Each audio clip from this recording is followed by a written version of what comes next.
Good evening. Good good evening evening sir. ओए public आ गई।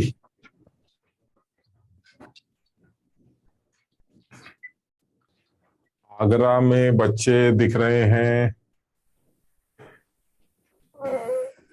एक सेकेंड, अभी थोड़ा सा बच्चों को बड़ा किया जाए।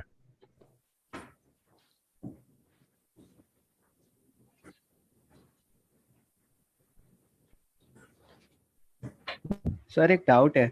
एक सेकेंड, एक नहीं मतलब कुछ तो ज्यादा डाउट है। एक सेकेंड बेटा, एक सेकेंड।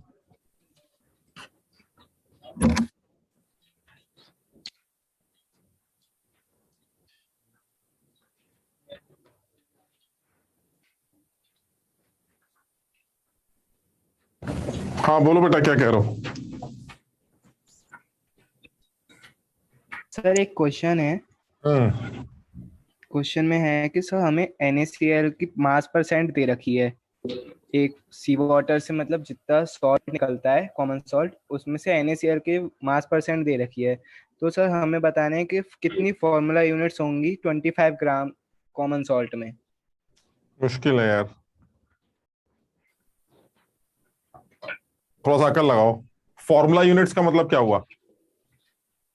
यानी NaCl कितने होंगे, यही सवाल हुआ ना भाई। NaCl का जो यस फॉर्मूला सर। होता है, NaCl का जो फॉर्मूला है वो NaCl है, ठीक। इसका मतलब ये हुआ कि एक NaCl फॉर्मूला यूनिट का जो मास होगा वो 58.5 यू होगा।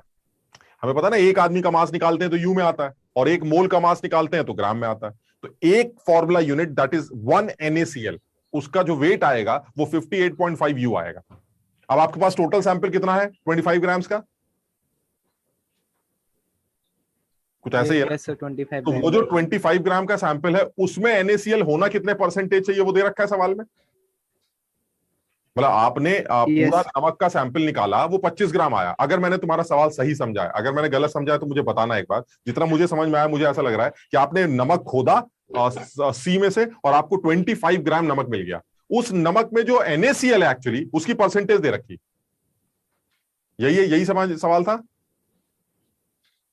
नहीं सर 25 हाँ ग्राम एक अलग वो है, अलग हाँ, से लिया गया है कॉमन सॉल्ट। ठीक और है। जो NaCl की जो परसेंट मास परसेंट दे रखी है वो अलग है। जो कॉमन सॉल्ट में से पूरे सी में से जितना भी सॉल्ट निकला होगा उसमें से वो सी में से सॉल्ट जितना निकला है वो नहीं बताया। नहीं समझ में आ रहा यार, तुम फिर से बताओ सवाल, एक पूरी लैंग्वेज पढ़ के बताओ क्या है। Common salt obtained from seawater contains 8.775% NaCl by mass. The number of formula units of NaCl present in 25 gram of this salt is। तो खत्म हो गया ना। 25 ग्राम का टोटल सैंपल है, उसमें जो प्योर नमक है वो 8.75%। तो आपको नमक का वेट मिल गया। 25 का 8.75% कर दोगे तो नमक का वेट आ जाएगा। Yes sir. और उस नमक के वेट में कितने NaCl की फॉर्मूला यूनिट्स यानी कितने NaCl के मॉलिक्यूल्स होंगे वो कैसे निकालोगे? एक NaCl के मॉलिक्यूल से डिवाइड कर दो। एक तरीका तो ये है। दूसरा तरीका क्या है? जो वेट आया उससे मोल निकाल लेना, और मोल्स क्या गया अवोगाड्रो नंबर लगा देना।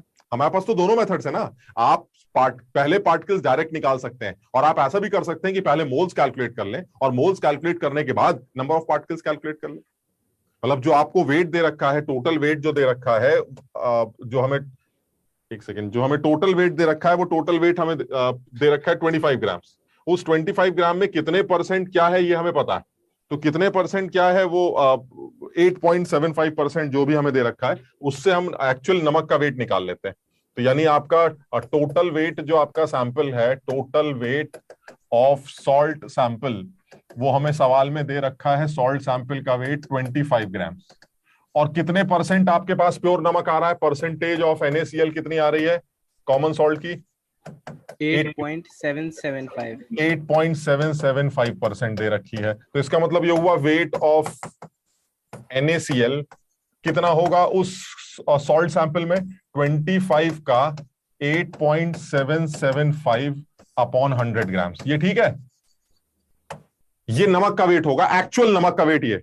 अब आपसे पूछा जा रहा है अगर नमक का वेट दे रखा है तो नंबर ऑफ नमक कितने होंगे, कैसे निकालते हैं? जब वेट गिवन हो तो पार्टिकल्स कैसे निकाले जाते हैं? वेट से पहले मोल, मोल से नंबर ऑफ पार्टिकल्स। याद है वो वाई मैप? तो सबसे पहले if Yes, this the sir. Weight of नमक, तो मोल्स कितने आ जाएंगे? मोल्स आ जाएंगे वेट, दैट इज, हम इसको सॉल्व नहीं कर रहे हैं, तुम अपने आप करना, 25 इंटू 8.775 अपॉन 100, ये तो आपका वेट है, डिवाइडेड बाय मॉलिक्यूलर वेट, नमक का मॉलिक्यूलर वेट 58.5, ये आ गए आपके मोल्स। और मोल्स के बाद अगर आपको पार्टिकल्स निकालने हैं या फॉर्मूला यूनिट्स निकालनी है, पार्टिकल्स कितने आ जाएंगे? तो 25 into 8.775 upon 100 divided by 58.5 into Avogadro number, ये आपकी नंबर ऑफ फॉर्मूला यूनिट्स आ जाएंगी। इसको कैलकुलेट कर लेते हैं तो आपको NaCl के कितने NaCl इस नमक में एग्जिस्ट करते हैं जिसका टोटल वेट 25 है, लेकिन उसके अंदर कॉमन जो प्योर सॉल्ट है वो 8.775%। समझ में आया? Yes sir. सर एक और क्वेश्चन था, वो वेपर डेंसिटी पे था। इसमें दिया है सर कि हमें एक गैसियस मिक्सचर दिया है हाइड्रोजन का और कार्बन डाइऑक्साइड का, जिसमें कार्बन डाइऑक्साइड जो है वो 66 मास % में है, तो वेपर डेंसिटी पूछी है। हाँ ठीक है, तो जो टोटल वेट आप सैंपल का 100 ग्राम अज्यूम कर लीजिए। मैं ये भी कर देता, तुम पूरा सवाल एक बार बोलोगे तो सारे बच्चों को समझ में आ जाएगा, एक बार रुकना। ये वाला अच्छा सवाल है भाई, ये वाला तो खैर मुझे मजा नहीं आया, लेकिन ये जो सवाल पूछ रहा है ये ठीक लग रहा है। एक बार सब बच्चे ये वाला सवाल नोट कर लें। तुम बताओगे बेटा, पूरा सवाल बोल पाओगे एक बार? A gaseous mixture of H2 and CO2. A gaseous mixture H2 and CO2. Gas is contains 66 mass %. 66 mass % of of CO2. CO2. ठीक है, find out the vapour The density. vapor density of mixture. Find out the vapour density, ये सवाल। यानी ये कह रहे हैं कि मेरे पास एक सैंपल है जिसमें H2 भी है और CO2 भी है, लेकिन CO2 की जो मास % है वो 66%। तो अगर मैं पूरे सैंपल को 100 ग्राम ले लूं सपोज, तो इसका मतलब ये हुआ कि इसकी परसेंटेज हो गई 34%। तो अगर पूरा सैंपल इफ, या अज्यूम कर लेते हैं, अगर आपको लगता है कि नहीं सर आपने 100 ग्राम कैसे ले लिया, तो आप 100 ग्राम मत लीजिए, X ग्राम ले लीजिए। चलो एक काम करते हैं, जनरली ले लेते हैं। तो ऐसे ही कर लेते हैं कि हमारे पास जो सैंपल है वो X gram, let the total weight, let the sample, total sample जो है हमारे पास वो X ग्राम्स।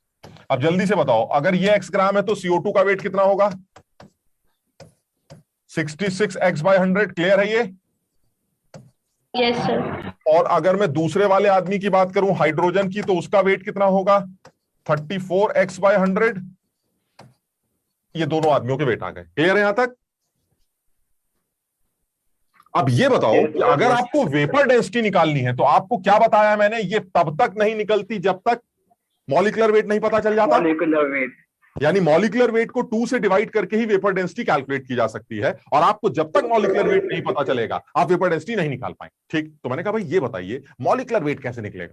मॉलिक्यूलर वेट निकालने के लिए याद है तुम्हें गैसियस मिक्सचर का मॉलिक्यूलर वेट, मोल्स फ्रैक्शन, एक के मोल इंटू उसका मॉलिक्यूलर वेट प्लस दूसरे के मोल्स इंटू दूसरे का molecular weight upon total moles. याद करो सब लोग, अपनी कॉपी में पलट के देखो, याद आ जाएगा तुम्हें कि जो एवरेज मॉलिक्यूलर वेट हमने निकाला था वो एवरेज मॉलिक्यूलर वेट कैसे निकल के आया था। अब ये बताओ, अगर मुझे इसके वेट दे रखे तो मैं क्या CO2 के मोल्स निकाल सकता हूं?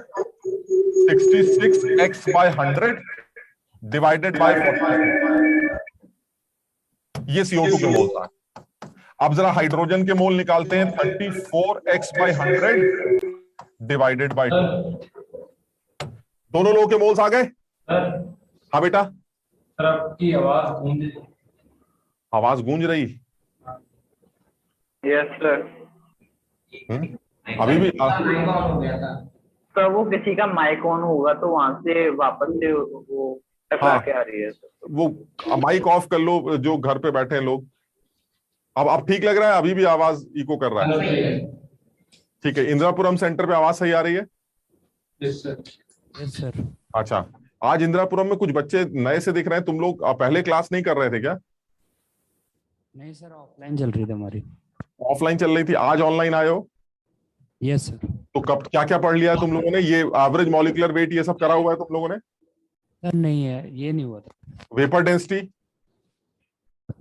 नहीं सर, हमने जो भी आप करा रहे हैं उनमें से अभी तक कुछ नहीं करा। तो फिर ये टाइम कैसे कटेगा? मोबाइल वगैरह लाए हो, थोड़ा सा आपस में बातें बातें कर लो। ये कैसे, ये तो समझ में नहीं आ रहा होगा तुम लोग को। अच्छा एक काम करेंगे, कुछ किया है, मोल्स निकालना ये सब सीखा था। सर अच्छा तो एक काम करते हैं, अभी ये वाला सवाल, ये सवाल पूछ कौन रहा, पहले उस आदमी का नाम बताओ। सर आदित्य। आदित्य, तुमने यार कितना टाइम बर्बाद कर दिया, ये सब कुछ कितना आसान आसान सवाल है, क्यों नहीं कर सकते तुम, अपनी माथा फोड़ते आ जाता तुम्हें। ये देखो ना, ये कितना मुश्किल, कितना क्या करना है आपको, आपको जब वेट दे रखे, आपको खुद समझना चाहिए, ये 66% वेट है तो 100 ग्राम मान लो, ये तो मैंने जबरदस्ती एक्स लिख दिया ताकि तुम्हें ये ना लगे कि सर को 100 ग्राम कैसे पता चला, जब वेट दिया ही नहीं है तो एक जनरल ले लिया एक्स ग्राम, एक्स में दोनों का वेट आ गया, दोनों के वेट से दोनों के मोल आ गए, तो तुम्हें तो बस मुझे ये बताना था भैया सर ऐसा है, दोनों के मोल आ गए हैं, अब आप एवरेज मॉलिक्यूलर वेट निकाल के एवरेज मॉलिक्यूलर वेट निकाल लीजिए, जो फॉर्मूला होता है, याद है फॉर्मूला, आप सिर्फ फॉर्मूला लगाइए, आपको मॉलिक्यूलर वेट मिल जाएगा, आप उसको 2 से डिवाइड कर दीजिएगा, एक्स की टेंशन मत लेना, एक्स कैंसिल हो जाएगा, क्योंकि तुम्हें पता है ना इसके मोल इंटू इसका मॉलिक्यूलर वेट प्लस इसके मोल इंटू इसका molecular weight upon total mole, याद है, वो जो टोटल मोल करोगे ना उसमें जो है हमारा ये एक्स वैसे ही कैंसिल हो जाएगा, समझ पाए कि नहीं। तो ये जो हमने एवरेज मॉलिक्यूलर वेट वाला फॉर्मूला लिखा था, एक बार सब लोग एवरेज मॉलिक्यूलर वेट वाला फॉर्मूला देख लें। एवरेज या मीन मॉलिक्यूलर वेट कैसे निकालते थे, moles of first gas into molecular weight of first gas plus moles of second gas into molecular weight of second gas upon total moles, ये formula लिखा है तुम लोगों ने। Yes sir. बस अब बताइए, मोल्स हमें पता चल गए, हाँ सर ये मोल्स आ गए, इसको थोड़ा सा सॉल्व कर लेना, ये मोल आ गए, दूसरे वाले के मोल आ गए, क्या दोनों लोगों के मॉलिक्यूलर वेट पता है, CO2 का कितना होता है 44, हाइड्रोजन का कितना होता है 2, रख दोगे moles into molecular weight plus moles into molecular weight upon total number of moles, सारे एक्स कैंसिल हो जाएंगे और एक्स कैंसिल करने के बाद एक नंबर आ जाएगा, मस्त एकदम आंसर, क्लियर है। ठीक है, तो आदित्य यार अब थोड़ा सा आगे बढ़ते हैं, ये अब और मत पूछना, ठीक है, अगली क्लास में पूछना ये, वरना इंदिरापुरम वाले बच्चे बेचारे इनको परेशान हो जाएंगे एकदम। अरे ये भी एक क्वेश्चन है। क्या बेटा, एक क्वेश्चन में मेरे को भी डाउट है। पूछो। सर आप एक डाउट क्लास शेड्यूल कर सकते हो। क्या बेटा, सर एक डाउट क्लास सैटरडे को कर सकते हो शेड्यूल। हाँ मतलब एक डाउट क्लास ही कर लेंगे, मुझे उस डाउट क्लास में ही पूछ लेना जो तुम्हें पूछना है ना, तो मैं करता हूँ। डाउट्स हैं तुम लोग को डाउट्स हैं। Yes sir. अच्छा तो एक काम करते हैं, एक डाउट क्लास शेड्यूल कर लेंगे, तुम लोग को सेंटर पे जा पाते हो, तुम लोग सेंटर पे रहते हो, कभी सेंटर पे डाउट्स नहीं सॉल्व होते हैं सर हो जाते हैं, लेकिन सर सेंटर बहुत दूर है। तो पैदल मत जाना।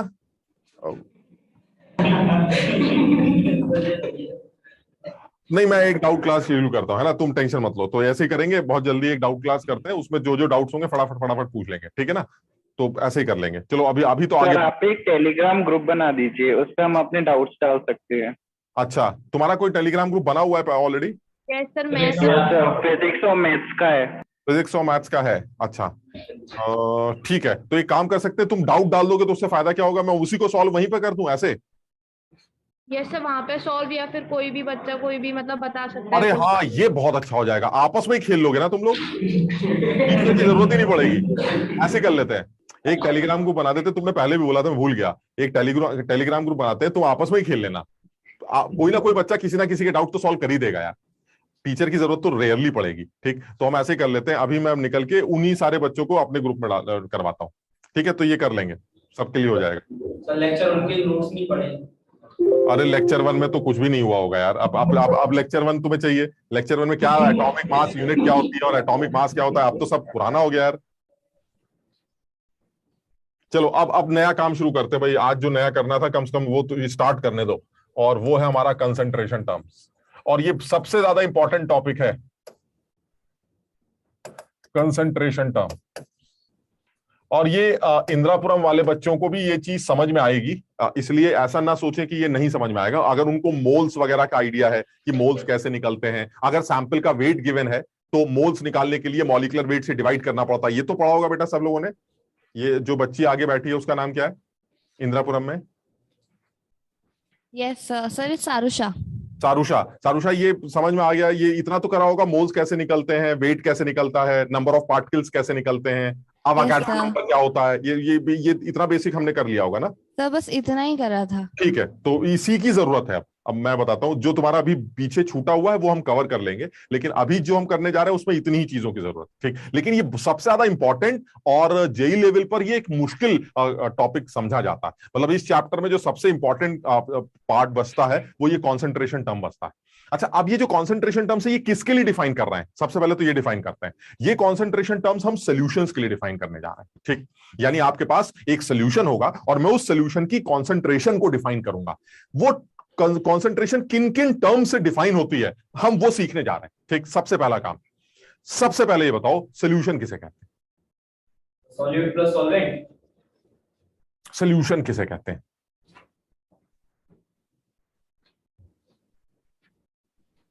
क्योंकि इस पूरी डेफिनेशन में ना एक बड़ा अच्छा नाम आएगा अगर तुमने वो नाम ले लिया। हाँ बोलो बोलो बोलो। Mixture of solute and solvent. थोड़ा सा और अच्छा कर दो इसको तो मजा आ जाएगा, थोड़ा सा अच्छा। Mixture of homogeneous particles. Homogeneous mixture. बस बस बस बस बस बस बस बस यही चाहिए था।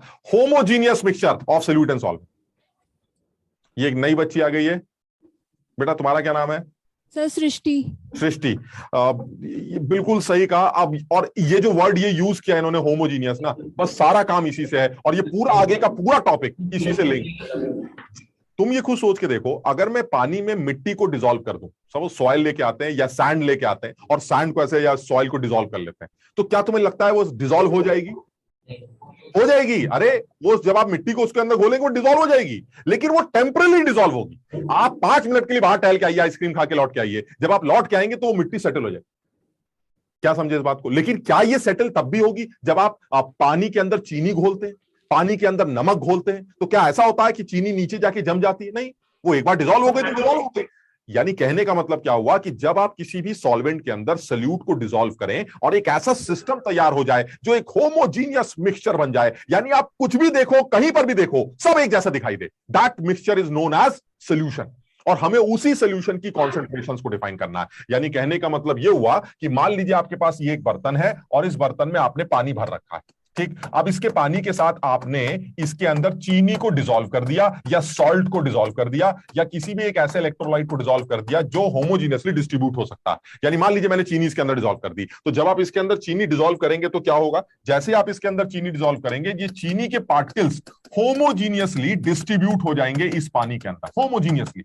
इसका मतलब यह है कि इस होमोजीनियस का सिग्निफिकेंस क्या है कि आप इस सॉल्यूशन में से कोई भी पोर्शन बाहर निकाल लीजिए, कोई भी पोर्शन। और देखो ये वाली जो बात कर रहा हूं मैं बहुत इंपॉर्टेंट है, आप इसमें से कोई भी एक पोर्शन बाहर निकाल लीजिए। मान लीजिए मैंने ये वाला पोर्शन बाहर निकाल लिया, या फिर किसी ने कहा नहीं मैं इस पूरी टंकी में से इतना सोल्यूशन बाहर निकालूंगा, किसी ने कहा नहीं नहीं नहीं मैं तो बहुत ज्यादा सोल्यूशन बाहर निकालूंगा। आप इस टंकी में से कितना भी सोल्यूशन बाहर निकाल लीजिए, क्या होगा सर? अगर आपने ये वाला सोल्यूशन बाहर निकाला ये ऐसे बाहर आ जाएगा, ये वाला सोल्यूशन बाहर निकाला तो ये ऐसे बाहर आ जाएगा, इसको अगर आप बाहर निकालते हैं तो ज्यादा बाहर आ जाएगा, ये आपने बाहर निकाला तो कम सोल्यूशन बाहर आ जाएगा। इन सब में सर अगर आप ध्यान से देखें तो एक चीज कॉमन है, वो ये है कि इन चारों सॉल्यूशंस की जो कॉन्सेंट्रेशन है वो सेम, इन चारों सॉल्यूशंस की जो कॉन्सेंट्रेशन है वो सेम होगी। सिर्फ अंतर किस चीज में आएगा? अंतर आएगा सिर्फ पानी और चीनी के अमाउंट में।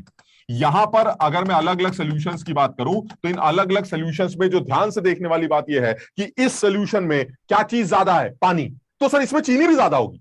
समझ रहे हो बात को? यानी ये होमोजीनियसली डिस्ट्रीब्यूटेड है, आप इसमें से कोई भी पोर्शन बाहर निकाल के लाएंगे, अगर उसका अमाउंट ज्यादा होगा पानी का तो उसमें चीनी भी ज्यादा आ जाएगी, अगर चीनी का अमाउंट कम होगा तो पानी भी कम समझ रहे हो, पानी का अमाउंट कम होगा तो चीनी भी कम आ जाएगी। यानी होमोजीनियस सिस्टम का मतलब यह हुआ कि आप इस पूरी टंकी में से जितना भी सोल्यूशन निकालना चाहें, कम या ज्यादा, वो कम या ज्यादा आप निकाल सकते हैं, लेकिन इन टर्म्स ऑफ कॉन्सेंट्रेशन ये सारे सोल्यूशन एक जैसे होंगे। अब वो कॉन्सेंट्रेशन टर्म्स क्या क्या होते हैं सॉल्यूशंस के वो अभी मैं नोट करूंगा, लेकिन इन चारों सॉल्यूशंस की जो कॉन्सेंट्रेशंस होंगी वो सिमिलर होंगी। सिर्फ अंतर किस चीज में होगा? सर यहां पानी कम तो चीनी भी कम, यहां पानी ज्यादा तो चीनी भी ज्यादा, यहां पानी थोड़ा कम तो चीनी और कम। कहने का मतलब यह हुआ चीनी और पानी का अमाउंट एडजस्ट होता रहेगा, लेकिन उस सॉल्यूशन की जो कॉन्सेंट्रेशन होगी वो सेम होगी। यानी किसी भी एक टंकी से जो सॉल्यूशन निकल के आता है उस सॉल्यूशन के अमाउंट को कम या ज्यादा करने से उस सॉल्यूशन की कॉन्सेंट्रेशन चेंज नहीं होती, सिर्फ सॉल्यूट और सॉल्वेंट का अमाउंट कम ज्यादा होता। बताओ ये समझे बात को? सब लोग इस बात को समझ पा रहे हैं? इसमें देखो दिमाग मत लगाओ, क्योंकि तुम्हें ये चीज समझनी है और याद रखनी कि सॉल्यूशंस को डिफाइन कैसे किया जा रहा है। सॉल्यूशंस को डिफाइन करने का बड़ा सीधा तरीका निकाला गया है। सॉल्यूशन एक होमोजीनियस मिक्सचर होता है सॉल्यूट और सॉल्वेंट का। अगर आप किसी भी सॉल्यूट को सॉल्वेंट के अंदर डिसॉल्व कर दें तो डिसॉल्व करने के बाद एक बढ़िया सा सॉल्यूशन तैयार हो जाता है। अब उस सॉल्यूशन का एक कॉन्सेंट्रेशन होता है। अगर आप उस सॉल्यूशन में से कम अमाउंट ले लें या ज्यादा अमाउंट निकाल लें, फर्क कुछ नहीं पड़ेगा सर, कॉन्सेंट्रेशन सेम रहेगी। सिर्फ अंतर जो निकल के आएगा वो चीनी और पानी के अमाउंट पे निकल के आएगा। चीनी कम हो सकती है सर, पानी भी कम हो सकता है, पानी ज्यादा होगा तो चीनी भी ज्यादा होगी, लेकिन ये सारे solution in terms of concentration वो सिमिलर। यही कॉन्सेंट्रेशन टर्म्स ही हम डिफाइन करने जा रहे हैं। सब लोगों को यह बात समझ में आ गई कि सॉल्यूशंस के अंदर सॉल्यूशन के अमाउंट को कम या ज्यादा करने से क्या चीजें कम ज्यादा होती हैं और क्या चीज कांस्टेंट रहती है। पानी और चीनी यानी सॉल्यूट और सॉल्वेंट का अमाउंट कम ज्यादा हो सकता है कि नहीं, ये तो लॉजिकल है। अगर आप ज्यादा सोल्यूशन निकालेंगे तो सॉल्यूट और सॉल्वेंट का अमाउंट चेंज हो जाएगा, कम सोल्यूशन निकालेंगे तो सॉल्यूट सॉल्वेंट का अमाउंट कम हो जाएगा। लेकिन सर एक चीज कॉमन आएगी, अगर इसकी कॉन्सेंट्रेशन एक्स है तो इसकी भी कॉन्सेंट्रेशन एक्स होगी, इसकी भी एक्स होगी, इसकी भी एक्स होगी और इसकी भी एक्स होगी। पूरी टंकी की एक्स होगी, सबकी एक्स होगी, चाहे आप इसमें से ज्यादा निकालें चाहे आप इसमें से कम निकालें। ये बात समझ में आ ऐसा कह सकते हैं कि रेशियो सेम होगा। उसी बात पे आ रहा है, उसी कॉन्सेंट्रेशन टर्म्स में निकल के आता है, वही रेशो से अभी तुम्हें समझ में आ जाएगी। यहां तक क्लियर है? अब मैं इस सॉल्यूशन की अलग अलग कुछ कॉन्सेंट्रेशंस को डिफाइन करके दिखाता हूं तुम्हें, जो सबसे ज्यादा इंपॉर्टेंट है। और जो सबसे पहली कॉन्सेंट्रेशन टर्म डिफाइन करने जा रहे हैं वो है हमारी मोलारिटी, जो सबसे ज्यादा दिखाई देती। सबसे ज्यादा इसी कॉन्सेंट्रेशन टर्म को देखोगे जब तुम आगे के चैप्टर्स भी पढ़ोगे तो ये कॉन्सेंट्रेशन टर्म सबसे ज्यादा दिखाई देगा। And this concentration term is molarity. इसे मोलारिटी कहा जाता है, जिसको कैपिटल एम से डिफाइन किया जाता है। अब तुम्हें लगेगा कि यार ये क्या नाम आ गया, ठीक है ये नया नाम है, हम इस नाम को याद कर लेते हैं। लेकिन अब मुझे ये बताइए ये मोलारिटी होता क्या है? किसी भी सॉल्यूशन की कॉन्सेंट्रेशन को इस कॉन्सेंट्रेशन टर्म से कैसे डिफाइन करते हैं? तो मैं मोलारिटी को डिफाइन करने जा रहा हूं, वो ये मोलारिटी जो होती है किसी भी सॉल्यूशन की, जो मोलारिटी है उसको निकालने के लिए आपको उस सॉल्यूशन में मोल्स ऑफ सॉल्यूट चाहिए होते हैं डिवाइडेड बाय उस सॉल्यूशन का वॉल्यूम चाहिए होता है लीटर्स में, volume of solution in litres. अब ये इंदिरापुरम वाले बच्चे मुझे बताएं, क्या सॉल्यूट के मोल्स निकाल लोगे? अगर मैं तुम्हें चीनी का वेट दे दूं तो क्या तुम चीनी के मोल निकाल लोगे, अगर चीनी का मॉलिक्यूलर वेट पता हो तो? शाबाश। और अगर आपको मैं किसी भी तरह से सॉल्यूशन का वॉल्यूम दे दूं तो आप नीचे लीटर में कन्वर्ट करके डिवाइड करके मोलारिटी निकाल लोगे? Yes sir. यानी कहने का मतलब सिर्फ पहली बात है। पहली बात क्या निकल के आ रही है कि सर मुझे एक सीधा फॉर्मूला समझ में आता है, आप मुझे चीनी का वेट दे दीजिए, पानी का वॉल्यूम दे दीजिए, मैं खटाखट डिवाइड करके आपको मोलारिटी निकाल के दिखा दूंगा। ये सीधा फॉर्मूला हो गया। यानी किसी भी सॉल्यूशन की मोलारिटी कैलकुलेट करने के लिए आपको मोल्स चाहिए सॉल्यूट के और उस सॉल्यूशन का वॉल्यूम चाहिए जो लीटर में रखा जाएगा, ताकि आप उस सॉल्यूशन की मोलारिटी कैलकुलेट कर ले। अब जरा सब लोग अकल लगाएं। मैंने क्या कहा था, अगर सॉल्यूशन ज्यादा लोगे या सॉल्यूशन को कम लोगे, ये टर्म हमेशा कांस्टेंट आएगा। बताओ क्यों आएगा? अगर तुमने सॉल्यूशन ज्यादा लिया तो डिनोमिनेटर बढ़ जाएगा, लेकिन न्यूमरेटर भी बढ़ जाएगा, समझो, और वो उसी रेशो में चेंज होगा। क्यों? क्योंकि सर सिस्टम होमोजीनियस है। अगर ये सिस्टम होमोजीनियस नहीं होता तो आप ये टर्म लिख ही नहीं सकते थे। समझिए जरा, कहीं ऐसा होता कि ये पानी है और इस पानी में जो सॉल्यूट का डिसोल्यूशन है वो ऐसे हो रहा है, यहां सॉल्यूट ज्यादा है और यहां सॉल्यूट ऐसे कम हो गया, फिर यहां सॉल्यूट ज्यादा हो गया, यहां सॉल्यूट ज्यादा हो गया और यहां सॉल्यूट कम हो गया। अब आप बताइए, क्या ये सॉल्यूशन होमोजीनियस, क्या ये सिस्टम होमोजीनियस है ना? अगर ये होमोजीनियस नहीं है तो आप इसको सॉल्यूशन नहीं कह सकते और आप इसकी कॉन्सेंट्रेशन टर्म्स को डिफाइन भी नहीं कर सकते। क्यों? क्योंकि सर ऐसे में अगर किसी के हाथ में ये वाला हिस्सा आ गया तो सर यहां मोल्स ऑफ सॉल्यूट तो बढ़ जाएंगे क्योंकि चीनी ज्यादा है, तो इसकी मोलारिटी ज्यादा निकल के आएगी। और अगर आपने इसमें से ये वाला सॉल्यूशन बाहर निकाला तो ऐसे में सर मोल्स ऑफ सॉल्यूट कम आएंगे, जिसकी वजह से इसकी कॉन्सेंट्रेशन कुछ और निकल के आएगी। जबकि सॉल्यूशंस के लिए क्या बोला गया है, आप किसी भी एक सॉल्यूशन की टंकी में से चाहे जितना सॉल्यूशन निकाल लें, चाहे कम या ज्यादा, उसकी कॉन्सेंट्रेशन टर्म कांस्टेंट रहनी चाहिए, वो बदलनी नहीं चाहिए। समझ में आई बात? यानी कहने का मतलब यह हुआ कि आप जब कभी भी किसी चीनी को या किसी भी सॉल्यूट को सॉल्वेंट में डिसॉल्व करके अगर आपने एक होमोजीनियस सिस्टम बना लिया तो अब आप ये समझ लीजिए उस होमोजीनियस सिस्टम का कितना भी अमाउंट ले लिया जाए, मोलारिटी फिक्स होगी। जो मोलारिटी उस टंकी की थी वही मोलारिटी आपके हर तरह के सॉल्यूशन की निकल के आएगी, चाहे आप अमाउंट ज्यादा ले ले चाहे आप अमाउंट कम ले ले। यानी सबसे पहली चीज डिफाइन की गई है कि अगर आपको कभी भी न्यूमेरिकली किसी सॉल्यूशन की मोलारिटी कैलकुलेट करनी हो तो आपको सबसे पहले सॉल्यूट के मोल्स चाहिए होंगे और सब उसके बाद आपको सॉल्यूशन का वॉल्यूम चाहिए होगा जो लीटर में रखा जाएगा और तब मोलारिटी कैलकुलेट की जाएगी। यहां से मैं एक आध छोटे मोटे सवाल करके दिखा देता हूं। यहां तक ठीक है? ठीक, अब आते हैं इसी में दूसरी बात। Yes, sir. दूसरी बात क्या है? दूसरी बात तो बस मैं इसलिए कर रहा हूं दूसरी बात क्योंकि ये सब सीखने का पर्पस क्या है, मेरे ख्याल से जो बच्चे पुराने जुड़े हुए हैं उनको ये बात याद आएगी मेरी। ये सारा ड्रामा जो पिछले 5 से 8 से 10 क्लासेस से हम ये डिस्कस कर रहे हैं, ये सब किस लिए कर रहे थे? ये सब कर रहे थे किसी भी केमिकल रिएक्शंस की क्वांटिटेटिव एनालिसिस के लिए। और वो क्वांटिटेटिव एनालिसिस करने के लिए आपको मोल्स की जरूरत पड़ती थी, याद है? बैलेंस इक्वेशन चाहिए सर, मोल्स चाहिए ताकि लिमिटिंग शिमिटिंग निकाला जाए, ड्रामेबाजी किया जाए। भाई साहब, मैं तुम्हें दिखाई दे रहा है तुम्हें, मैं आज फिर तुम्हें मोल्स निकालने का एक और तरीका दिखा रहा हूं। अगर आप सल्यूट के मोल्स निकालना चाहते हैं तो मोलारिटी और वॉल्यूम को आपस में मल्टीप्लाई कर सकते हैं। यानी अगर आपको किसी भी सोल्यूशन की मोलारिटी पता हो और उसका वॉल्यूम पता हो तो आप दोनों को मल्टीप्लाई करके उसके अंदर उस आदमी के मोल्स निकाल सकते हैं जो रिएक्शन में पार्टिसिपेट कर रहा है। फिर वही पुरानी कहानी सर, मोल तुम्हारे मिल गए, मोल हमारे मिल गए, हम दोनों आपस में रिएक्ट करेंगे, जो लिमिटिंग होगा वही आंसर डिसाइड करेगा, वही सारी पुरानी कहानी। यानी मोल्स निकालने का आज एक और तरीका तुम्हारे सामने आ गया, मोलारिटी को वॉल्यूम से मल्टीप्लाई करके आप सल्यूट के मोल्स निकाल सकते हैं। यानी ये दूसरा फॉर्मूला है जो बहुत इंपॉर्टेंट है, moles of solute is equal to molarity of the solution, जो आपको सवाल में मान लीजिए दी गई है, into volume of solution in litres. यानी ये मेरा दूसरा फॉर्मूला होगा कि अगर किसी भी सोल्यूशन की मोलारिटी गिवन हो और आपको उसका वॉल्यूम पता हो तो दोनों को आपस में मल्टीप्लाई करके उसके अंदर कितनी चीनी के मोल्स डिसॉल्व हैं ये आप कैलकुलेट कर सकते हैं। क्लियर है? ये कुछ किया नहीं मैंने, क्रॉस मल्टीप्लाई किया बस। Molarity into volume is equal two moles of solute, सिर्फ क्रॉस मल्टीप्लाई। यानी मोलारिटी कैसे निकलेगी? चीनी के मोल, चीनी का मतलब समझते हो ना, सोल्यूट, चीनी के मोल डिवाइडेड बाय सोल्यूशन का वॉल्यूम लीटर में, ये मोलारिटी दे देगा। दूसरा, अगर मोलारिटी पता हो और वॉल्यूम पता हो तो मल्टीप्लाई करके चीनी के मोल मिल जाएंगे। समझ में आ रहा है? चीनी के मोल पता हो, मोलारिटी पता हो तो क्रॉस डिवाइड करके वॉल्यूम मिल जाए। 3 लोग अननोन है, ये आपस में कैसे भी खेल सकते हैं और आपसे कोई भी एक अननोन पूछा जा सकता है। यहां तक क्लियर है?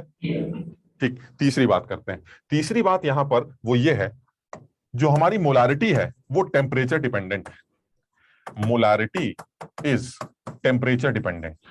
मोलारिटी मेरी टेम्परेचर डिपेंडेंट क्यों कह रहे हैं ऐसा बताओ जरा जल्दी से? क्योंकि सर वॉल्यूम का टर्म आ रहा है ना, आप ध्यान से देखिए सर, वॉल्यूम टेम्परेचर पे डिपेंड करता है। अगर वॉल्यूम टेम्परेचर पे डिपेंड करता है तो टेम्परेचर को चेंज करके आप सोल्यूशन की मोलारिटी में डिफरेंस पा सकते हैं। समझ रहे हो? अदरवाइज सोल्यूशन की मोलारिटी को चेंज करने का बताओ तुम्हारे हिसाब से तरीका क्या है?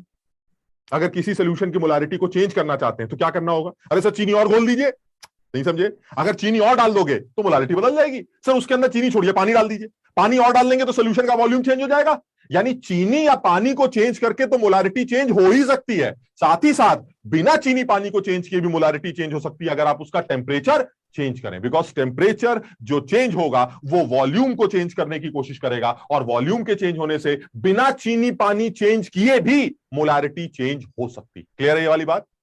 यानी कभी मुझसे ये पूछे कि किसी भी सोल्यूशन की मोलारिटी को चेंज करने के क्या क्या तरीके हो सकते हैं, तो जो पहला तरीका निकल के आने वाला है वो पहला तरीका निकल के आएगा कि आप सर उसके अंदर सोल्यूट और डाल दीजिए। ठीक है, बिल्कुल ठीक है, मोलारिटी चेंज हो जाएगी। या फिर सर आप उसके अंदर सॉल्वेंट और डाल दीजिए, ये भी सही है सर, मोलारिटी चेंज कर जाएगी। और अगर आप ये दोनों नहीं करना चाहते तो सर आप उसका टेम्परेचर चेंज कर दीजिए, क्योंकि टेम्परेचर चेंज करने से वॉल्यूम चेंज कर जाएगा और वॉल्यूम के चेंज करने से मोलारिटी अपने आप चेंज हो जाएगी। यहां तक क्लियर है?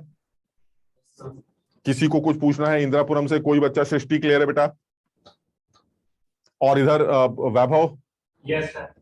कुछ और किसी को कुछ पूछना है? खंबे के पीछे कोई बैठा है भाई? No sir. Yes sir. ये समझ में आ गया? यस सर, आ गया।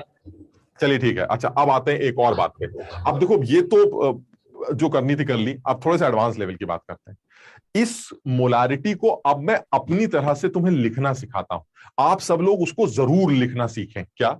मान लीजिए, अब ये देखो इंपॉर्टेंट है तो इसको अलग से लिखते हैं हम।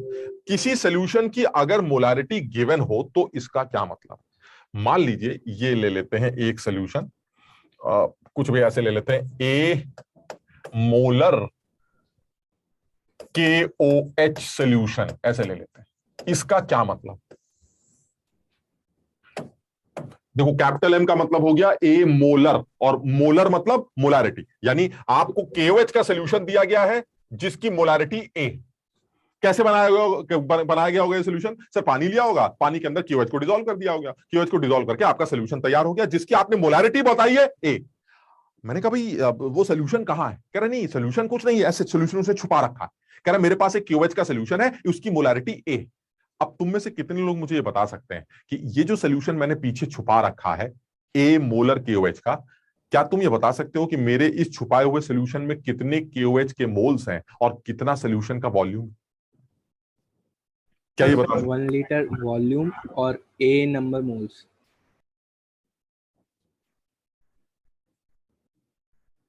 और अगर मैं तुम्हें सोल्यूशन ऐसे निकाल के दिखाऊं, वॉल्यूम तो आधा ही लीटर है, अब तो फिर मोल्स भी सर ए नहीं होंगे, A/2 होंगे क्या? अरे तुम जवाब दे देते, मजा आ जाता। बताओ समझे कि नहीं मेरी बात को? जब तुम्हें सोल्यूशन नहीं दिख रहा है तो तुम्हें कैसे पता चल गया वॉल्यूम 1 लीटर है? हाँ सर हमें नहीं पता चला। बिल्कुल नहीं पता चलेगा। कैसे पता चलेगा? अरे भाई सोल्यूशन आपने दिखाया ही नहीं। हाँ ये जरूर है कि आपका सोल्यूशन ए मोलर है, चलिए मान लिया, लेकिन ए मोलर का क्या मतलब है मुझे क्या पता? आपका सोल्यूशन 1 लीटर है, 2 लीटर है, आधा लीटर है, आपने एक ढक्कन ले रखा है, बाल्टी ले रखी है, ग्लास ले रखा है, मुझे दिखाई नहीं देता। हाँ एक चीज क्लियर है, आप अपने सोल्यूशन को छुपा लीजिए, मैं अपना एक सोल्यूशन डिफाइन कर सकता हूं जिसकी मोलारिटी ए होगी, और वही होगा जो तुमने अभी बोला था। इस ए मोलर का मतलब है ए मोल्स ऑफ KOH। सब लोग इसको समझने की कोशिश करेंगे। डिसॉल्व्ड इन 1000 ml सोल्यूशन या 1 लीटर, आप इसको 1 लीटर भी बोल सकते हैं, दिस इज 1 लीटर। सब लोग समझने की कोशिश करें।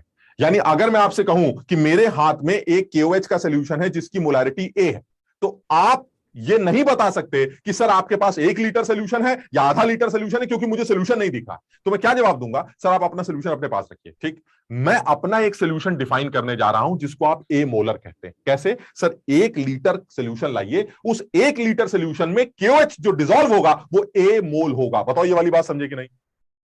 Yes sir. अब अगर मैं अपना सोल्यूशन ऐसे करके तुम्हें निकाल के दिखाऊं, ये देखिए हमारे पास तो आधा ही लीटर है, तो आप फौरन पलट के क्या बोलेंगे? अगर आधा लीटर है तो KOH जो है वो ए नहीं होगा, A/2 होगा। कुछ समझने की कोशिश करना। क्या बताया था मैंने? अगर आप सोल्यूशन के अमाउंट को कम ज्यादा करते हैं तो क्या होगा? सर सोल्यूट का अमाउंट भी उसी रेशो में चेंज करेगा। अगर आपने सोल्यूशन को 1 लीटर की जगह आधा लीटर लिया तो उसमें जो सोल्यूट का अमाउंट होगा वो ए की जगह क्या हो जाएगा? A/2। सब लोग समझ रहे हैं? यानी इस होमोजीनियस नेचर का एक बहुत इंपॉर्टेंट फायदा उठाया जा सकता है। आपको सोल्यूशन ना भी दिखाया जाए तो भी आप एक सोल्यूशन डिफाइन कर सकते हैं, समझो, और वो सोल्यूशन आपका सोल्यूशन होगा। उसके सोल्यूशन से मुझे कोई लेना देना नहीं है। सिर्फ आपके और उसके सोल्यूशन में अंतर किस बात का है? सिर्फ अमाउंट का चेंज है, बाकी सब कुछ सेम है, क्योंकि हम लोग एक ही टंकी से निकल के आए हैं, इसलिए हमारा और उसका हर कॉन्सेंट्रेशन टर्म सेम ही होगा। यानी सॉल्यूशंस जो होमोजीनियस नेचर के रखते हैं उनमें से अगर उनके अमाउंट को आप कम ज्यादा करते हैं तो उनकी कॉन्सेंट्रेशन पर कोई भी फर्क नहीं पड़ेगा। अगर आपको कोई सॉल्यूशन ए मोलर KOH का दे रखा है तो आप इनडायरेक्टली ये मेंशन कर सकते हैं कि आपका सॉल्यूशन अगर 1 लीटर होगा तो उसमें सोल्यूट के ए मोल्स डिसॉल्व होंगे। आपके पास सॉल्यूशन कितना है जो आपने छुपा रखा है, मुझे इससे कोई फर्क नहीं पड़ता, क्योंकि जो कॉन्सेंट्रेशन टर्म मैं डिफाइन करूंगा अपने सॉल्यूशन के लिए वही कॉन्सेंट्रेशन टर्म आपका भी होगा, क्योंकि हम दोनों एक ही टंकी से निकल के आए और एक ही टंकी से निकल के आने वाले सॉल्यूशंस के सारे कॉन्सेंट्रेशन टर्म्स सिमिलर होते हैं। ये तो पहला कॉन्सेंट्रेशन टर्म डिफाइन किया अभी हमने, मोलारिटी। पहले बताओ यहां तक समझ में आया? अभी और पिक्चर क्लियर होगी। अब आते हैं एक सीधे सवाल पर जो IIT के आजकल मेंस लेवल तक पे पूछा जाता है। अब कुछ चीनी का अमाउंट दे देगा, पानी वानी दे देगा, कहेगा मोलारिटी निकालो। अरे सर ये तो सीधे फॉर्मूला बेस्ड सवाल है। आजकल पूछते हैं, बताइए, इतना घटिया लेवल पे सवाल बहुत ज्यादा पूछे जाते हैं। यानी अगर मान लीजिए एक छोटे से सवाल की बात करें, ऐसे अपनी तरफ से बना लेते हैं कुछ भी, ये ले लेते हैं, ये एक सोल्यूशन ले लेते हैं।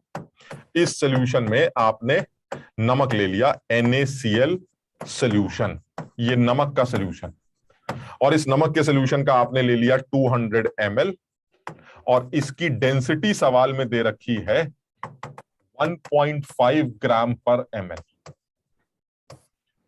अगर मैं ये बताऊं कि वाटर जो इसके अंदर है वो वाटर है, मान लीजिए कुछ भी ले लेते हैं, 290 ग्राम, ये वाटर, क्या बता सकते हैं इस सोल्यूशन की मोलारिटी कितनी?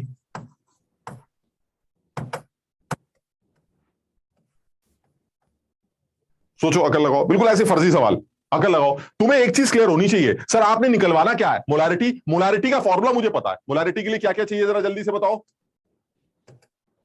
न्यूमरेटर में क्या चाहिए? Number of moles. Moles of solute. Solute कौन है मेरा? नमक, NaCl। डिवाइडेड बाय क्या चाहिए? Volume of solution. Volume of solution चाहिए, जिसको किस में रखना पड़ेगा? लीटर। लीटर। चलिए ठीक है, अब आप ये बताइए क्या क्या दिखता है, क्या आपको सोल्यूशन का वॉल्यूम दिखता है कहीं? 200 ml। ठीक, तो इसको लीटर में कन्वर्ट कर लोगे? अरे एमएल को तो लीटर में कन्वर्ट करना जानते, चलो एक काम खत्म, यानी डिनोमिनेटर का काम खत्म हो गया। अब आते हैं न्यूमरेटर में। न्यूमरेटर में वेट किसका चाहिए? नमक का। अच्छा ये बताओ, अगर सोल्यूशन का वॉल्यूम पता हो और डेंसिटी पता हो तो क्या इन दोनों को आपस में मल्टीप्लाई करके सोल्यूशन का मास आ जाएगा? उस सोल्यूशन के मास में से पानी का मास माइनस कर देंगे तो नमक का मास आ जाएगा। नमक के मास से नमक के मोल आ जाएंगे। मोल यहां रख देना, आंसर आ जाएगा। बताओ समझे कि नहीं? यानी सबसे पहले क्या, ये तो ऐसी सिंपल सिंपल से सवाल है यार, कुछ ज्यादा दिमाग नहीं लगाना है, अपने आप समझने की कोशिश करो। कुछ नहीं कर रहे हैं, जिसको ये फॉर्मूला याद है और जिसको थोड़ा बहुत बातें समझ में आती वो सीधे सीधे कहेगा भाई साहब ये बताइए न्यूमरेटर कैसे निकलेगा और डिनोमिनेटर कैसे निकलेगा। डिनोमिनेटर में वॉल्यूम है जो कि आपने सवाल में ऑलरेडी दे रखा है 200 ml। This is 200 ml solution. ठीक, सो अल्टीमेटली वॉल्यूम तो क्लियर हो गया। अब बचा आपका न्यूमरेटर। न्यूमरेटर में मुझे सल्यूट का मास चाहिए। 200 ml का सोल्यूशन है, डेंसिटी 1.5 है, तो इन दोनों का जो मल्टीप्लीकेशन होगा वो सोल्यूशन का मास दे देगा। यानी यहां पर चुपचाप लिख लेते हैं, मास ऑफ सोल्यूशन जो है हमारे पास वो आ गया 200 ml इंटू 1.5 ग्राम पर ml। ml से ml उड़ जाएगा और ये 300 ग्राम आ जाएगा। यहां तक ठीक है? इस 300 ग्राम में क्या तुम्हें सोल्यूशन का मास न्यूमरेटर में रखना है? नहीं, मुझे किसका मास चाहिए? नमक का। अब ये तो सोल्यूशन है, सोल्यूशन किन लोगों से मिलकर बना होता है? Solute plus solvent. सॉल्वेंट कौन है? वाटर। सॉल्वेंट का मास कितना है? 290। तो फिर सोल्यूट का मास कितना हुआ? माइनस करके नहीं। ये समझ में आई? इसमें कोई केमिस्ट्री नहीं है। इसका मतलब ये हुआ मास ऑफ सोल्यूशन जो होता है, mass of solution it is equal to mass of solute plus mass of solvent. बस खत्म हो गया। अब हमारे पास सोल्यूशन का मास 300 ग्राम है, सोल्यूट का मास मान लेते हैं x है, सॉल्वेंट का 290 है, तो x की वैल्यू 10 ग्राम आ गई। Now this will be the weight of नमक NaCl। खेल खत्म हो गया। फॉर्मूला उठाते हैं, पुट करते हैं, molarity is equal two moles of solute 10/58.5। Clear है? क्योंकि मॉलिक्यूलर वेट नमक का 58.5 होता है, divided by volume of solution in litre यानी 0.2। क्लियर है? 200 ml को लीटर में कन्वर्ट करेंगे तो 0.2 आ जाएगा। इसको सॉल्व कर लेंगे, this will be the molarity of this solution, capital M।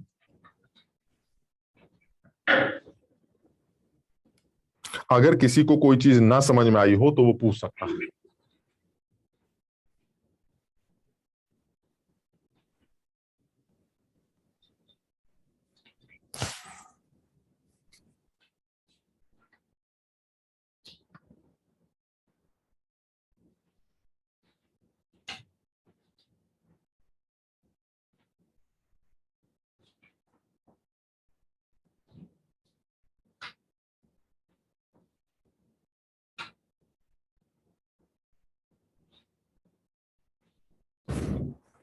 Clear है बेटा? Komal, yes sir. Lovely, yes sir. आज तुम लोगों ने वीडियो ऑन नहीं कर रखी भाई? हाँ, इसलिए तुम पता ही नहीं चल रहा है कुछ। अर्शदीप, क्लियर है बेटा? Yes sir. ठीक। अच्छा, अब ये यानी ये ठीक है सर, हमें हल्की हल्की बात समझ में आ रही है कि आपके पास जो है वो मोलारिटी है, आपको मोलारिटी कैलकुलेट करनी। ये वो फर्स्ट कैटेगरी का सवाल हो गया जिसमें आपको फॉर्मूला यूज करना था, ये वाला। अब इसमें थोड़ा बहुत डेंसिटी वेंसिटी का यूज कर लेंगे, है ना, बेसिक बातें कि सर आपने अगर सोल्यूशन की डेंसिटी दे रखी है तो सोल्यूशन की डेंसिटी को यूज करके सोल्यूशन का मास निकाल लेंगे। उस सोल्यूशन के मास में से सोल्यूट का मास, सॉल्वेंट का मास माइनस करके सोल्यूट का मास निकाल लेंगे और सोल्यूट के मास से सोल्यूट के मोल्स निकाल लेंगे। आप नाम भूल गया मैं, वो जो आगे एक बच्ची बैठी थी इंदिरापुरम में, सारूषा शायद, पता नहीं, है ना, वो उसने बताया था सर मोल्स, वेट के बाद मोल्स निकालना आता है हमें। Yes sir. है ना, तो यानी अगर if the weight of your नमक is 10 gram that means moles will be 10/58.5। Clear? Yes sir. बस उसके बाद फटाक से आपने जो है डिवाइड किया, मस्त हो गया आंसर। यानी आपको एक तो फॉर्मूला याद करना है मोलारिटी का, ठीक, प्लस वो बेसिक बातें जो बेसिकली जो थोड़े थोड़े समझ लो मोल वेट वाली ड्रामेबाजी वो हमें सीखनी, इतना करना। और ऐसे सवाल को और उल्टा सीधा कर लो ना यार, कि नमक और को घोलकर पानी के अंदर एक नमक का सोल्यूशन बनाया गया, उस सॉल्ट सोल्यूशन में नमक के जो पार्टिकल्स हैं वो 2Na हैं। समझ लो बात को? तो 2Na का मतलब 2 मोल हो गए। 2Na का मतलब 2 मोल, और वो 2 मोल आपने यहां रख दिया। यानी कुछ भी करके अगर आपको मोलारिटी कैलकुलेट करनी है तो आपको एक तो सोल्यूट के मोल्स चाहिए और एक सोल्यूशन का वॉल्यूम चाहिए लीटर में। अगर ये दोनों चीजें कैसे ना कैसे घुमा फिरा के मिल जाएं तो आप सीधे फॉर्मूले में पुट करके अपना आंसर निकाल सकते हैं। ठीक, ये बिल्कुल बेसिक लेवल का सवाल होगा, और इस तरह के तुम 50 सवाल खुद बना लो। सर 2 ग्राम चीनी को 200 लीटर पानी में घोल देंगे, बताओ मोलारिटी। सर इस चीज को इसमें घोल देंगे, बताओ मोलारिटी। सर इसको इसमें घोल देंगे, बताओ मोलारिटी। इस तरह के 50 सवाल तो बनाए जा सकते हैं। ठीक, कि अब आते हैं इंपॉर्टेंट बात। मैं पहले दूसरा कॉन्सेंट्रेशन टर्म और डिफाइन करूंगा, फिर इनको आपस में लिंक करने की कोशिश करूंगा। यानी मैं अपने सेकंड कॉन्सेंट्रेशन टर्म की बात करने जा रहा हूं, एंड दैट इज मोलालिटी। चलिए सेकंड कॉन्सेंट्रेशन टर्म डिफाइन करते हैं, फिर इन दोनों को आपस में लिंक करेंगे, जो कि आईआईटी लेवल पर सबसे ज्यादा सवाल बना चुका है, दो कॉन्सेंट्रेशन टर्म्स को आपस में लिंक करना। The second concentration term is molality. Molality which is small M, यानी किसी भी सॉल्यूशन की कॉन्सेंट्रेशन को रिप्रेजेंट करने का सेकंड कॉन्सेंट्रेशन टर्म है मोलालिटी। यानी उसी चीनी के सॉल्यूशन को आप डिफाइन कर सकते थे मोलालिटी के टर्म्स में भी, उसी चीनी के सॉल्यूशन को आप डिफाइन कर सकते हैं मोलालिटी के टर्म्स में भी। इस तरह से अभी 2-3 कॉन्सेंट्रेशन टर्म्स और भी आएंगे। ठीक, अब ये बताइए सर, हम ठीक है हम डिफाइन कर लेंगे, कोई दिक्कत नहीं है, आप सिर्फ इतना बताइए सर ये डिफाइन कैसे किया जाता है, बस खत्म हो गया। आप इसकी डेफिनेशन बता दीजिए, मैं आपको मोलालिटी निकाल के दिखा दूंगा। अब मैं इसके सामने मोलालिटी की सिर्फ डेफिनेशन लिख रहा हूं, वो क्या है। अगर आपको किसी भी सॉल्यूशन की मोलालिटी कैलकुलेट करनी हो तो आपको न्यूमरेटर में मोल्स ऑफ सोल्यूट चाहिए, अरे ये तो वही हो गया जो हमें वहां चाहिए था, लेकिन डिनोमिनेटर में आपको वेट ऑफ सॉल्वेंट चाहिए इन केजी, बस इतना फर्क है। यानी अगर आपको किसी भी सॉल्यूशन की मोलालिटी निकालनी है तो आप ये बता दीजिए सर कितनी चीनी आपने घोल रखी है, पहली बात। दूसरी बात, सर पानी कितना है ये और बता दीजिए। यानी अगर मुझे चीनी का वेट और पानी का वेट दे रखा है तो मैं फटाक से मोलालिटी निकाल लूंगा, क्योंकि मुझे मोलालिटी की डेफिनेशन पता है। 1 किलो पानी में जितनी भी चीनी डिसॉल्व होती है that is equal to molality of the solution. यानी मोलालिटी जब भी डिफाइन की जाएगी आपको मोल्स ऑफ सोल्यूट चाहिए होंगे और सॉल्वेंट का वेट चाहिए होगा। अगर आप मोल्स ऑफ सोल्यूट और सॉल्वेंट के वेट को आपस में यूज कर लें, डिवाइड कर दें, तो आपको उसी सॉल्यूशन की एक नई कॉन्सेंट्रेशन टर्म का पता चलेगा जिसको आप मोलालिटी कहते हैं। अच्छा, अब एक चीज और, क्या ये टेम्परेचर डिपेंडेंट है? नहीं, क्योंकि इसमें वॉल्यूम नहीं है ना, बात समझो। जब इसमें दोनों ऊपर क्या है, ऊपर मोल यानी मास, मास से टेम्परेचर का कोई लेना देना नहीं। नीचे सर मास टेम्परेचर, इसका मतलब ये हुआ सर ये वाले जो कॉन्सेंट्रेशन टर्म है ये टेम्परेचर इंडिपेंडेंट है, इसमें कोई शक नहीं है। So molality is temperature independent. Molality is independent of temperature. दूसरी बात, अगर मैं मोलालिटी को वेट से मल्टीप्लाई कर दूं सॉल्वेंट के तो क्या होगा, molality into wait of solvent in KG, क्या निकल आएंगे फिर से, नंबर ऑफ मोल। बिल्कुल सही, यही आ जाएंगे जो हमेशा चाहिए होते हैं, moles of solute in KG. अरे यार ये क्या हो गया, सिर्फ मोल्स ऑफ सोल्यूट, ये मोल्स ऑफ सोल्यूट निकल। समझ पाए? सर मैं देखो इस चीज को ना, तुम लोग को लग रहा होगा कि सर आप ये मोल्स पे इतना जोर क्यों दे रहा है। मैं अब क्योंकि इंदिरापुरम वाले बच्चों ने अभी स्टोशियोमेट्री नहीं की है ना, तो इसलिए वो सवाल मैं इनको बोलना नहीं चाह रहा हूं, बट बाकी सारे बच्चों ने क्योंकि कर रखा है तो मैं एक ऐसा छोटा सा सवाल ले रहा हूं ताकि तुम लोग को ये लगे कि ये जो टॉपिक कर रहे हैं इसके पीछे भी सिर्फ एक ही रीजन है, quantitative analysis of a chemical reaction. इससे पहले जो भी कुछ किया था वो वाई मैप और फलाना धमाका, सर मोल कैसे निकलते हैं, ड्राम कैसे, ये सब क्यों किया था, ताकि आप किसी भी रिएक्शन की क्वांटिटेटिव एनालिसिस कर सकें। तो सर ये क्यों पढ़ रहे हैं, ये भी इसलिए पढ़ रहे हैं ताकि आप रिएक्शन की क्वांटिटेटिव एनालिसिस कर सके, ऐसी रिएक्शन की जो सोल्यूशन फेज में होती। जरा समझना, देखो मैं तुम्हारे सामने लिखता हूं एक सवाल, तो सिर्फ इंदिरापुरम वाले बच्चे एक बार समझ के देखेंगे, मुझे लगता है वो समझ जाएंगे। देखो एक छोटा सवाल लेते हैं, 100 ml 0.1 molar HCl solution reacts with 50 ml 0.1 molar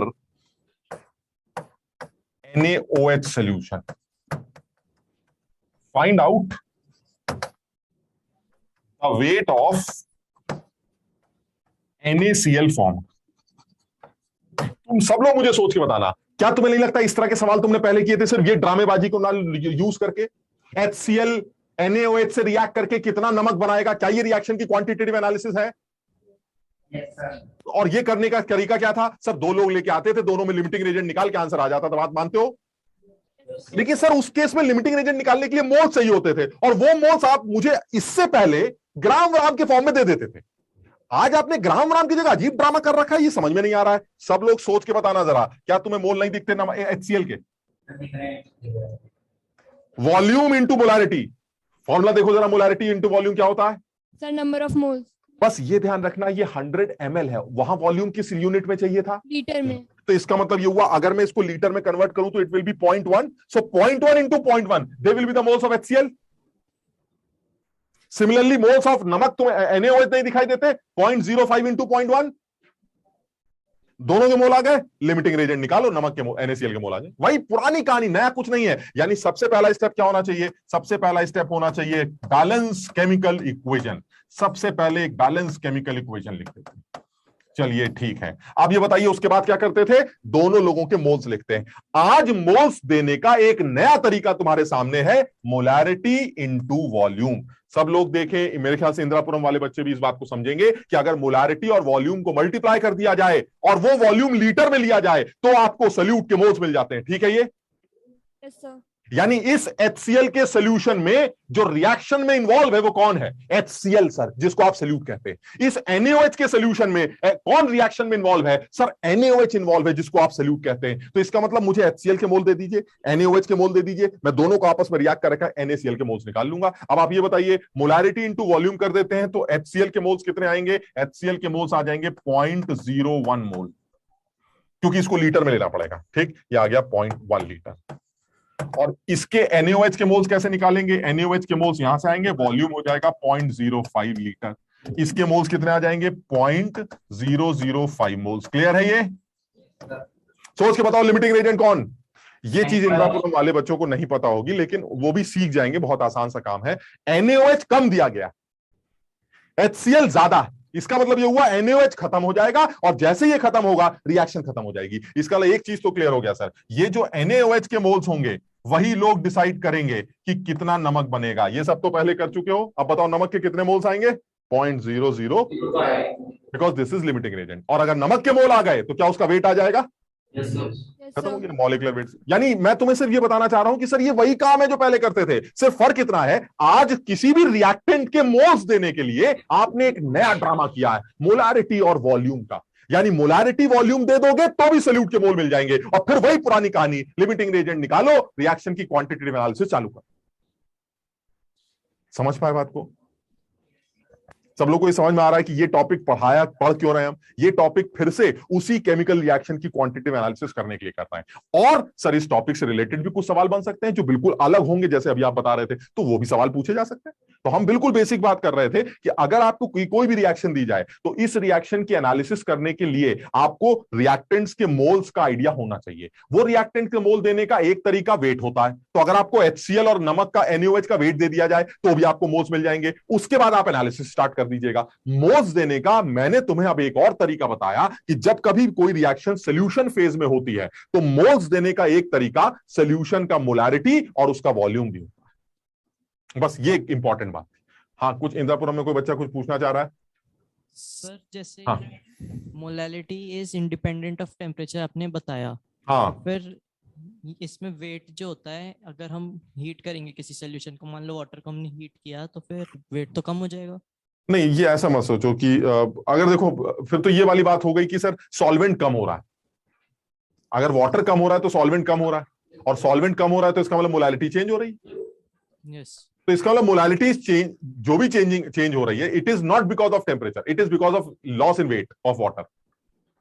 मैंने शुरुआत में भी ये बात बोली थी कि किसी भी मोलैलिटी को चेंज करने के दो रास्ते हो गए, एक ऊपर चेंज कर दो या नीचे चेंज कर दो। Yes sir. यानी नमक और डाल दो तो भी मोलैलिटी चेंज हो जाएगी, या पानी कम ज्यादा कर दो जैसे तुम बता रहे हो। लेकिन अगर आप ये नहीं करते तो मोलैलिटी को चेंज करने का कोई तरीका नहीं आपके पास। समझो बात। जबकि मोलैलिटी में क्या बोला गया था? ना नमक चेंज करो ना पानी चेंज करो, आग लगा दो बस। आग लगाओगे तो वॉल्यूम बढ़ जाएगा। बात समझते हो कि नहीं? Yes sir. आग लगाने से वॉल्यूम एक्सपांड करेगा, वॉल्यूम एक्सपांड करते खेल खत्म। यानी ना नमक बढ़ाया ना वॉल्यूम बढ़ाया, लेकिन फिर भी molarity. So molarity since it is linked with volume, so any concentration term which is linked with volume, it is temperature dependent. But molality which is linked with mass only, so ultimately it is temperature independent system. आप temperature को थोड़ा बहुत इधर उधर करते रहिए, कोई फर्क नहीं पड़ता। समझ गया ना बात? Yes sir. ठीक। अच्छा, तो अच्छा अब काम की बात करते हैं। ये दो बातें हो गई मोलालिटी के बारे में। अब आते हैं सबसे इंपॉर्टेंट बात जो मोलालिटी के बारे में करनी है।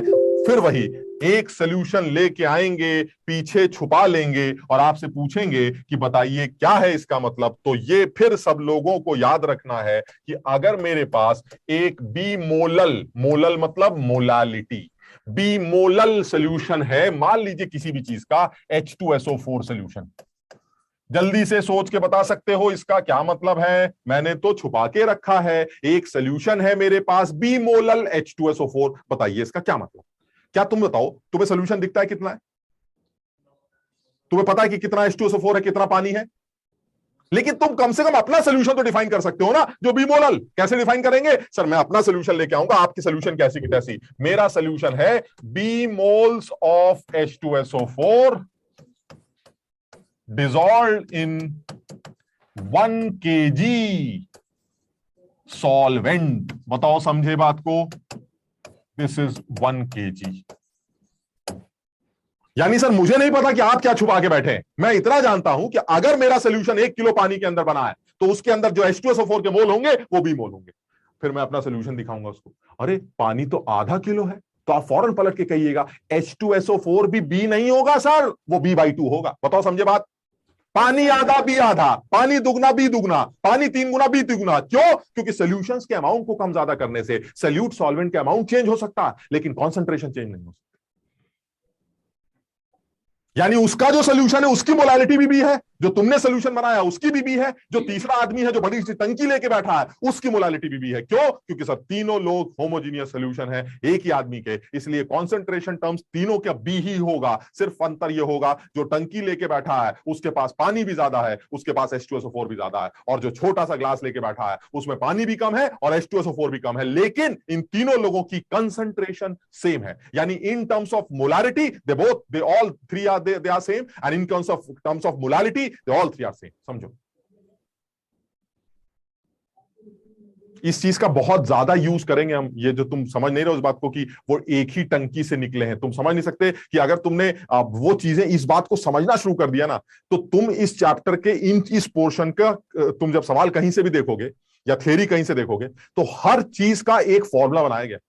मोलारिटी से मोलालिटी निकालना फॉर्मूला, मोलालिटी से मोलारिटी निकालना एक फॉर्मूला, डेंसिटी निकालना एक फॉर्मूला, मोल फ्रैक्शन निकालना एक और फॉर्मूला, यानी कम से कम 15 फॉर्मूले बना दिए गए। लेकिन जो बातें, जो बच्चा सिर्फ ये लाइन लिखना सीख जाएगा जो मैंने लिखी, आपको एक भी फॉर्मूला नहीं लगाना पड़ेगा, आप बिना फॉर्मूला लगाए सारे सवाल कर सकते हैं। मैं तुम्हें अभी करके दिखाऊं। इसलिए ये लाइन लिखना बड़ा इंपॉर्टेंट है। मोलारिटी को लिखने का तरीका क्या था? इतने moles of solute dissolve in 1 litre solution. और मोलालिटी को लिखने का तरीका क्या है? इतने moles of solute dissolve in 1 kg solvent. तुम देखो इस लाइन को लिखने से कितना क्लियर हो गया। क्या तुम्हें सोल्यूट के मोल दिखने लगे? तुम कह रहे थे सर सोल्यूट के मोल मुझे दिखाई नहीं देते। क्यों नहीं दिखाई देते? दिख तो रहे हैं, कितने भी है। क्या तुम्हें पानी नहीं दिखता? नहीं सर पानी कैसे दिखेगा, आपने तो छुपा रखा है ना। दिख रहा है 1 किलो पानी। ये क्या चक्कर है सर, आपने छुपा रखा है, हमें दिख कैसे रहा है? क्योंकि तुम्हें अपना सोल्यूशन दिखाई दे रहा है। तुम सब कुछ अपने सोल्यूशन के बारे में बात करोगे और वो सारे आंसर मेरे सोल्यूशन के लिए एप्लीकेबल होंगे। क्यों? क्योंकि हम दोनों एक ही टंकी से निकले। अभी तुम देखना भी समझाते हैं हम तुम्हें ये वाली बात।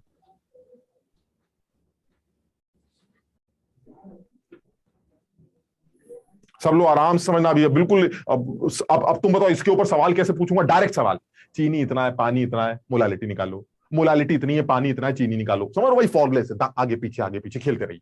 लेकिन अच्छा सवाल नहीं है वो। अच्छा सवाल बनेगा जब आप इंटरलिंक करेंगे मोलालिटी को मोलारिटी के साथ, मोलारिटी को मोलालिटी के साथ। अब ये लिंक, और ये है आईआईटी में पूछे जाने वाली सेकंड कैटेगरी जो कॉन्सेंट्रेशन से पूछी जाती है, inter conversion of concentration term. सबसे ज्यादा सवाल बनते हैं, सबसे ज्यादा। इस बार भी पूछा गया था, और आईआईटी के मेंस और एडवांस दोनों लेवल पर कई बार तो एक एक पेपर में 2-2, 3-3 सवाल आ जाते हैं। एक एक पेपर में 2-2, 3-3 सवाल सिर्फ इंटर कन्वर्जन के। वो सवाल करके दिखाऊंगा मैं तुम्हें। लेकिन तुम लोग सब लोग इस बात को समझने की कोशिश करो। सबसे पहले क्या सीखना था? कॉन्सेंट्रेशन टर्म किसके लिए डिफाइन कर रहे हैं? सॉल्यूशंस के लिए। सॉल्यूशंस कौन से लोग हैं? होमोजीनियस। होमोजीनियस का मतलब आप टंकी में से एक ग्लास निकालिए, ढक्कन निकालिए, बाल्टी निकालिए, लोटा निकालिए, कुछ भी करिए, मुझे फर्क नहीं पड़ता। In terms of concentration they all are same.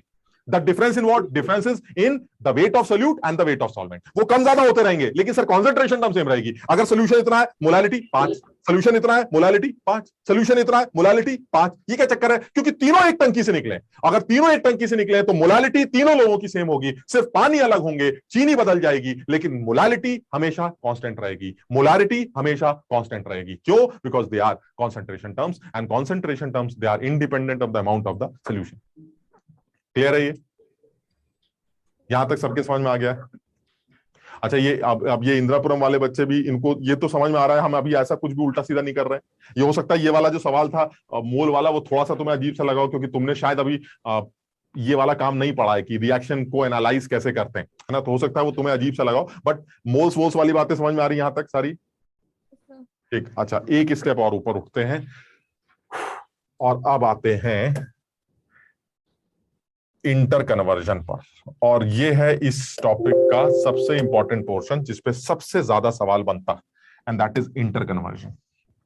चलिए, हम अभी सारे कॉन्सेंट्रेशन टर्म खत्म नहीं हुए, अभी हमने सिर्फ 2 कॉन्सेंट्रेशन टर्म पढ़े, अभी 4-5 कॉन्सेंट्रेशन टर्म्स और पढ़ेंगे। अभी मैं इन 2 के साथ तुम्हें बताता हूं कि करना क्या है। अब जरा समझना, सबसे पहला काम करने जा रहे हैं इंटर कन्वर्जन। इंटर कन्वर्जन का मतलब क्या हुआ? एक कंसंट्रेशन टर्म को दूसरे कंसंट्रेशन टर्म में कन्वर्ट करेंगे। This inter conversion of the concentration term. ठीक, एक सवाल से समझते हैं। मान लीजिए मैं आपसे कहूं 18 मोलर H2SO4 सॉल्यूशन। देखो, मैं क्योंकि बाकी बच्चे बैठे हैं इसलिए उनके लिए लिख रहा हूं, जो बच्चे नहीं पढ़े हैं उनके लिए कुछ और लिखूंगा। Specific gravity is 1.8. Find out the molality of this solution. Find out the molality of this solution. अच्छा, अब जिन लोगों ने नहीं पढ़ा है, हालांकि पता नहीं जिन्होंने पढ़ा उनको याद है कि नहीं, लेकिन जिन्होंने नहीं पढ़ा है मैं उनको बता दूं, ये मैंने आपको सोल्यूशन की डेंसिटी दे रखी 1.8 ग्राम पर ml। जिन लोगों ने पढ़ा था उनको ये बात याद आ गई? स्पेसिफिक ग्रेविटी और density numerically they both are same, the difference is only unit. Specific gravity is relative density, unitless number, but density एक एब्सोल्यूट टर्म है जिसके अंदर प्रॉपर यूनिट होती है। क्यों ऐसा कर रहा हूं? क्योंकि न्यूमेरिकली क्यों सेम है? क्योंकि स्पेसिफिक ग्रेविटी वाटर के रेस्पेक्ट में निकाली जाती है एट 4 डिग्री सेंटीग्रेड, और वाटर की डेंसिटी 4 डिग्री सेंटीग्रेड पर 1 ग्राम पर एमएल होती है। समझ लो, समझ में आई ये वाली बात? पूरा सब लोगों को याद है ये वाली बात? आगरा? Yes sir. ठीक। आदित्य क्लियर है बेटा? आदित्य मिश्रा? Yes sir. तो ये हमारी वही पुरानी वाली कहानी है कि मैंने जानबूझ के स्पेसिफिक ग्रेविटी दे दी है, तो ये शायद आईआईटी पूछा गया सवाल। तो स्पेसिफिक ग्रेविटी इज 1.8, यानी आपने सोल्यूशन की डेंसिटी दे दी। सवाल बड़ा अजीब सा लग रहा है तुम लोगों को, हो सकता है कुछ लोगों को अजीब सा लग रहा हो। करना क्या है? ये सोल्यूशन छुपा लिया। ठीक सर, क्या लेके आए? तो मान लिया आदित्य ने पूछा सर क्या लाए आप, तो मैंने आदित्य को बताया कि भाई आदित्य मेरे पास एक H2SO4 का सोल्यूशन है। सर क्या है खास बात? खास बात इतनी है कि उस सोल्यूशन की मोलारिटी 18 दे रखी। तो आदित्य ने कहा ठीक है सर, और बताइए क्या जानना चाहते हैं? तो मैंने कहा यार ऐसा है, अगर मैं तुम्हें अपने सोल्यूशन की डेंसिटी बता दूं तो क्या तुम बता सकते हो मेरे सोल्यूशन की मोलारिटी क्या होगी? ये सवाल। ठीक, अब तुम ये बताओ मोलारिटी निकालने के लिए क्या करना होगा? देखो फॉर्मूले गलत मत करना यार, ये तो याद रखना एकदम। मोलारिटी निकालने के लिए क्या क्या चाहिए? ऊपर क्या चाहिए? Moles of solute. नीचे क्या चाहिए? Mass of solvent in KG. बिल्कुल, weight of solvent in KG. चलिए ठीक है, ये चाहिए। अब क्या जो सोल्यूशन लेके आए वो तुम्हें दिखाई देता है? नहीं, वो तो सर आपने छुपा रखा है। आपने तो बताया नहीं कितना H2SO4 लेके आए, क्या लेके आए। आपने इतना बताया कि आपके पास एक सोल्यूशन है, ये आपने छुपा लिया, और आपने सोल्यूशन की मोलारिटी 18 बोली। अब आप चाहते हैं अपने सोल्यूशन की मोलारिटी निकालना। मैं क्या बोलूंगा? सर आप अपना सोल्यूशन अपने पास रखिए, मैं अपने सोल्यूशन की मोलारिटी निकाल के दिखाऊंगा, और वही मोलारिटी आपकी भी होगी। क्यों? क्योंकि निकले तो एक ही टंकी से है ना सर। समझो बात को। अब तुम क्या ये देख पा रहे हो कि तुम्हें कौन सा कॉन्सेंट्रेशन टर्म गिवन है और कौन सा कॉन्सेंट्रेशन टर्म निकालना है? बताओ कौन सा कॉन्सेंट्रेशन टर्म गिवन है और कौन सा निकालना है? मोलारिटी इज गिवन और मोलालिटी निकालनी। क्लियर है? अपने 2 पेज पलट के देखो मोलारिटी को कैसे डिफाइन करते हैं। आप अपना सोल्यूशन अपने पास रखिए। सर मैं अपना सोल्यूशन डिफाइन करने जा रहा हूं, ऐसी तैसी आपके सोल्यूशन की। ये लीजिए सर मेरा सोल्यूशन। जल्दी से कोई बताएगा मोलारिटी को डिफाइन करने का तरीका? 18 moles of solute, that is H2SO4, dissolve in 1000 ml solution. बताओ समझे कि नहीं? मैं फिर बोलूंगा, जो ये लाइन लिखना सीख गया उसको एक भी फॉर्मूला याद नहीं करना पड़ेगा, उसके सारे सवाल निकल के आ जाएंगे बिना ड्रामे। आपको ये लिखना आना चाहिए बस। मोलारिटी को डिफाइन कैसे करते हैं? सर मोलारिटी को डिफाइन करने का तरीका है, अगर मोलारिटी 18 है इसका मतलब 18 मोल सल्यूट के 1 लीटर सोल्यूशन में डिसॉल्व, ये मतलब। क्लियर है यहां तक? तुम देखो ये वाली लाइन लिखते ही कितना फायदा हो गया, पता नहीं तुम समझ पा रहे हो कि नहीं। ये देखिए आप, क्या चाहिए था आपको यहां पर, ऊपर क्या चाहिए, क्या दिखाई देते हैं? लेकिन सर ये आपके हैं, ये हमारे वाले नहीं है, ये आपके हैं। तो मैं जवाब क्या दूंगा? अबे लल्लू, जो मेरा मोलालिटी वही तेरा आएगा, क्योंकि हम दोनों एक ही टंकी, समझो बात को, एक ही टंकी से निकल के आने वालों की क्या चीज सेम होती है? Concentration term. मैं अपनी मोलालिटी निकाल के दिखा दूंगा और वही मोलालिटी आपकी भी होगी। क्यों? क्योंकि सर मेरी मोलालिटी 18 है, आपने भी अपनी 18 दे रखी है, दैट मींस हम दोनों एक ही टंकी से निकल के आए हैं। और अगर हम दोनों एक ही टंकी से निकल के आए हैं तो जो मोलालिटी मेरी निकल के आने वाली है वही मोलालिटी आपकी भी होगी, क्योंकि एक ही टंकी से निकल के आने वालों के कॉन्सेंट्रेशन टर्म्स वो सेम होते हैं। क्लियर है? अच्छा अब ये बताओ तुम्हें क्या क्या चाहिए था? सर न्यूमरेटर में सोल्यूट के मोल चाहिए, वो तो खेल खत्म, ये तो क्लियर है। सर डिनोमिनेटर फंसा हुआ है, बस denominator, wait of solvent. Sir बस वेट ऑफ सॉल्वेंट फंसा हुआ है, अकल लगाओ जरा। ये किसका वॉल्यूम, तुमने तुम्हारे वाले सोल्यूशन का क्या दे रखा है? ये वॉल्यूम किसका वॉल्यूम है? शाबाश, ये वॉल्यूम है और ये डेंसिटी है। दोनों को मल्टीप्लाई कर दे तो मास आ जाएगा किसका? सोल्यूशन का। तुम्हें सोल्यूशन का मास रखना नीचे या नहीं? नो सर, नहीं सर, मुझे तो सॉल्वेंट का मास चाहिए, तो सोल्यूशन के मास में से सोल्यूट का मास माइनस कर सकते हैं कि नहीं? Yes sir, yes. सोल्यूट के मोल दिखते हैं कि नहीं? सारुषा, मोल से वेट आता है, मोल से वेट निकाल लेते हो। इसका मतलब ये हुआ सर ये दोनों मल्टीप्लाई करेंगे तो सॉल्यूशन का वेट, उसमें से यहां से सल्यूट का वेट माइनस कर देंगे तो सॉल्वेंट का वेट, वो उठा के यहां रख देंगे तो आपकी मोलालिटी। क्लियर है ये? Yes sir. यानी हमें करना क्या चाहिए? हमें सबसे पहले निकालना चाहिए मास ऑफ सोल्यूशन। चलिए सोल्यूशन का मास ले लेते हैं, कितना आ जाएगा? सर 1000 ml लीजिए और डेंसिटी से मल्टीप्लाई कर दीजिए, ये आ गया ml कैंसिल, 1800 ग्राम। अच्छा अब जरा सर मास ऑफ सोल्यूट और बता दीजिए। मास ऑफ सोल्यूट, सर मोल तो आपने बता ही दिया 18 मोल, मास निकालने के लिए H2SO4 के मॉलिक्यूलर वेट से मल्टीप्लाई करते थे, 1764 ग्राम। क्लियर है ये?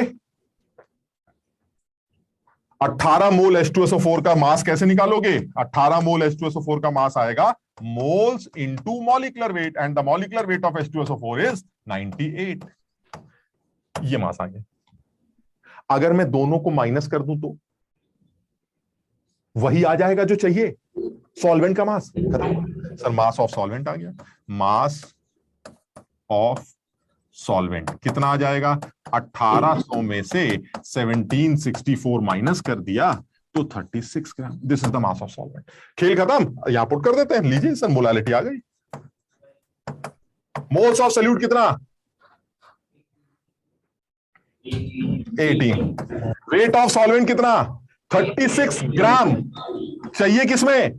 केजी में। तो डिवाइड करेंगे 1000 से, वो 1000 ऊपर चला जाएगा और ये आ जाएगा आपका answer 500 molal. This is the final answer. बहुत आसान है, मतलब अगर तुमने इसमें केमिस्ट्री को हटा दिया बस तो ये आसान लगेगा। जहां तुमने इसमें केमिस्ट्री डाल दी मस्त हो जाओगे। इसको केमिस्ट्री से हटा दो बस, जहां तुमने इसको केमिस्ट्री से हटाया खेल खत्म हो गया। ये तो हिसाब किताब है भाई। सर दो लोग हैं, उनके मिलने से सोल्यूशन बनता है, उनमें सोल्यूशन का वेट में से सॉल्यूट का माइनस कर देंगे, सॉल्वेंट का आ जाएगा। सॉल्वेंट का निकाल लो, वो माइनस कर दो, दोनों जोड़ दो, सोल्यूशन का आ जाएगा। सर ये तो बचपन से सीखा हमने, इसमें क्या नया है? यानी आपको डेंसिटी और वॉल्यूम को मल्टीप्लाई करके सोल्यूशन का वेट मिल गया, सोल्यूशन के वेट में से सोल्यूट का वेट माइनस कर दिया। ये सब केमिस्ट्री है। क्या केमिस्ट्री है? If the moles of solute are given then weight is also known. ये केमिस्ट्री। मोल से वेट निकालना आना चाहिए, और तुम सब यहां जितने लोग बैठे हो वो मोल से वेट या वेट से मोल निकालना जानते हो। यानी अगर H2SO4 के मोल 18 है तो उसका weight 18 into molecular weight of H2SO4 होगा, विच इज 98। 98 को 18 से मल्टीप्लाई करके ये सोल्यूट का वेट आ जाएगा, माइनस करके सॉल्वेंट का वेट आ जाएगा, वो उठा के यहां पुट कर देंगे फॉर्मूले में, मुझे आंसर मिल जाएगा। क्लियर है? किसी को इसमें अगर कोई चीज कम समझ में आई हो या कोई ज्यादा समझ गया हो तो वो पूछ सकता है। अर्शदीप क्लियर है बेटा?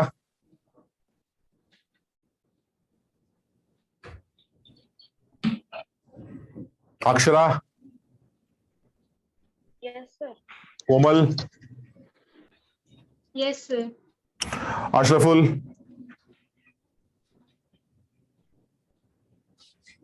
सर क्लियर है। ठीक है।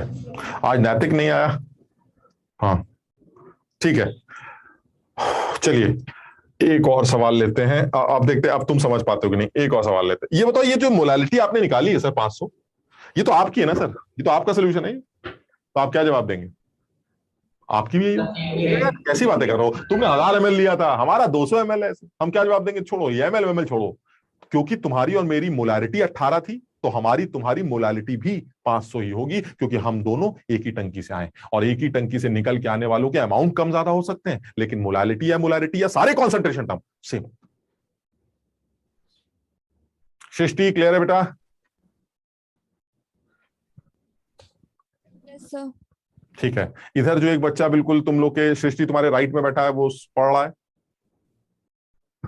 पढ़ो बेटा, कौन सी क्लास में हो तुम? कॉपी लाते हो तुम? हाँ सर। कॉपी लाते हो? Yes sir. शाबाश। कॉपी में लिखते भी हो? हाँ सर। बहुत बढ़िया, शाबाश। यही चाहिए होता है बस। घर में भी पढ़ाई करते हो? हाँ सर। कौन से स्कूल में हो तुम? Cambridge school Indirapuram. कैम्ब्रिज में? यहाँ सारे कैम्ब्रिज के बच्चे हैं क्या? आज मैं सुबह इंदिरापुरम गया था। आज मैं क्लास तुम लोग की ऑफलाइन वहीं से लेने वाला था, वहीं सर आ आके। जाते। अरे यार, मैं तो रुका हुआ था, लेकिन हमें पता चला तुम्हारी ऑनलाइन ऑफलाइन क्लास होती है, मतलब सर ऐसा कुछ नहीं है, आप आ जाओ। अब आगे से हम यही सोच रहे हैं कि तुम्हारी क्लास जो है वहीं से लिया करेंगे। बाकी बच्चे तो ऑनलाइन कर ही रहे हैं, तो तुम्हारी ऑफलाइन चालू हो जाएगी ऐसे। Yes sir. बहरहाल ये समझ में आ गया सबके? ठीक है। अब देखो, अब अभी देखते हो तुम्हें क्या समझ में आया। अब मैं बिल्कुल उल्टा करने जा रहा हूं। उल्टा ये बिल्कुल सेम, एकदम बिल्कुल सेम।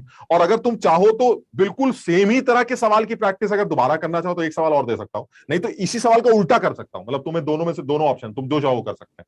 तो अगर तुम यही इस तरह का सवाल एक बार दोबारा करना चाहते हो तो वो भी कर सकते हैं, और अगर इसी का उल्टा सवाल करना चाहो तो उल्टा भी कर सकते हैं। मेरे ख्याल से उल्टा करते हैं, मतलब और क्लैरिटी आएगी, है ना? तो ये बिल्कुल सेम सवाल देखो उल्टा करने जा रहे हैं, और आंसर तुम फौरन जानते हो, इसका आंसर भी तुम्हें पता है। सवाल ये 500 मोलल H2SO4 solution, density 1.8 ग्राम पर ml, find out molarity. Answer पता है भाई? 18 आंसर आएगा, बिल्कुल सही बात, लेकिन निकाल के दिखाना है। Find out molarity. अब ये बताओ कौन सा कॉन्सेंट्रेशन टर्म गिवन है? मोलालिटी। और कौन सा निकालना है? जो कॉन्सेंट्रेशन टर्म गिवन है, क्या उसको एक्सप्लेन करना आता है? खत्म हो गया सवाल। जैसे तुम एक्सप्लेन करोगे तुम्हारा काम खत्म। एक बार करके देखो जरा सब लोग,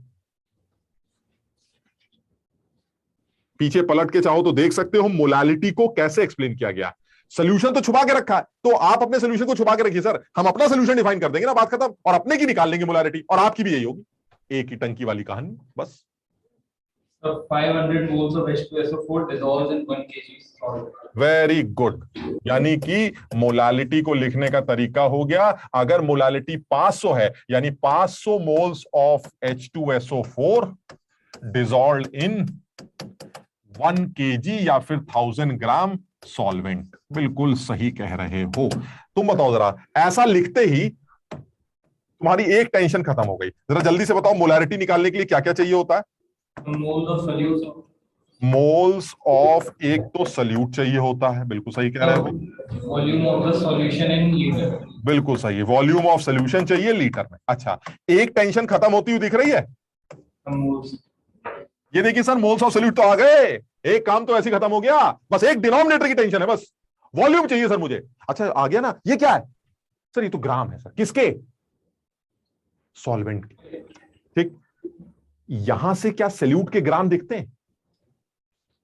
देखो ये मत कहना कि सर मोल्स के बाद मास निकालना नहीं आता, अभी तुम सबने बोला है सर मोल से मास, मास से मोल निकालना आता है। सर मास निकाले। तो क्या यहां से मास आ जाएगा H2SO4 का? Yes sir. ये किसका मास है? सॉल्वेंट। सॉल्वेंट और सोल्यूट मिला के किसका मास बनेगा? सोल्यूशन की डेंसिटी दे रखी है, तो क्या सोल्यूशन का वॉल्यूम आ जाएगा?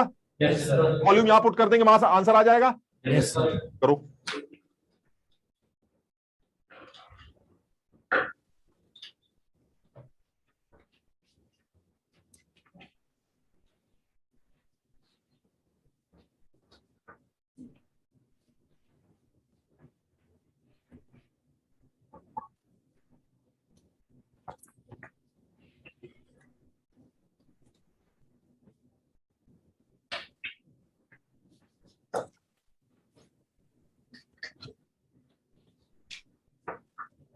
कर लिया? यस।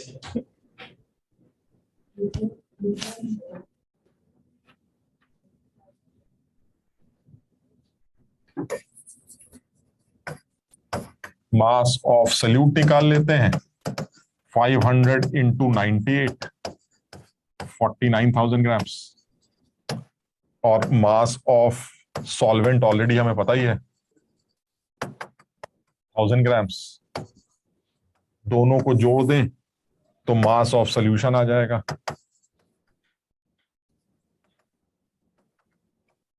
50,000 ग्राम्स।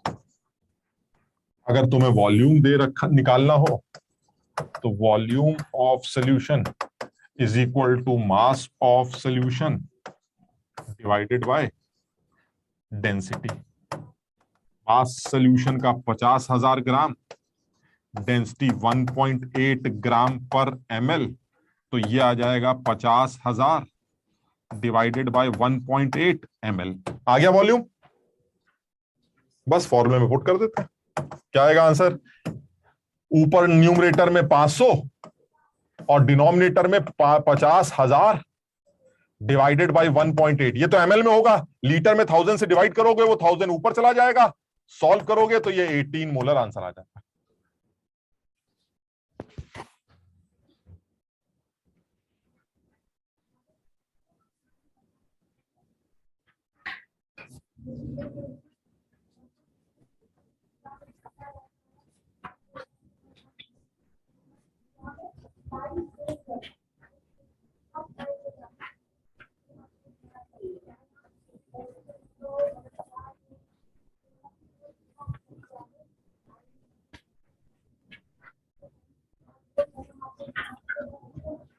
किसी को अगर कोई भी चीज ना समझ में आई हो तो पूछ सकता है।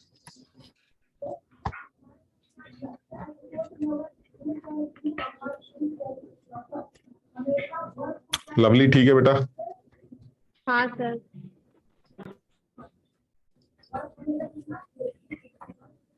किसी को भी कोई चीज पूछनी हो?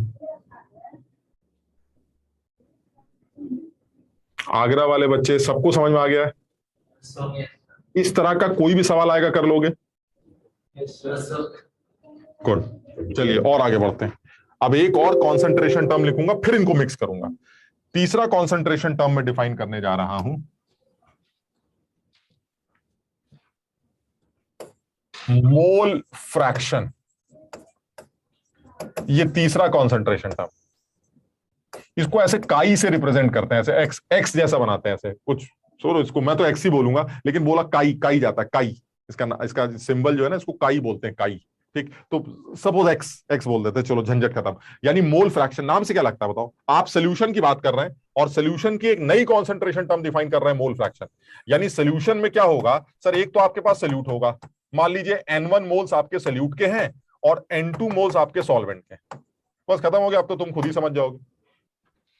बताओ जरा, अगर मैं मोल फ्रैक्शन सोल्यूट का निकालना चाहता हूं तो क्या मतलब होगा? फ्रैक्शन निकालने का तरीका क्या है? उसके अपॉन सबके। यही होता है ना, जैसे मान लो अगर हम अपनी क्लास में किसी एक आदमी का वेट फ्रैक्शन निकालना चाहते हैं तो कैसे निकालेंगे? उसका वेट अपॉन सबका वेट। उस सबके वेट में क्या वो आएगा कि नहीं आएगा, या उसको इग्नोर कर दोगे, नेग्लेक्ट कर दोगे?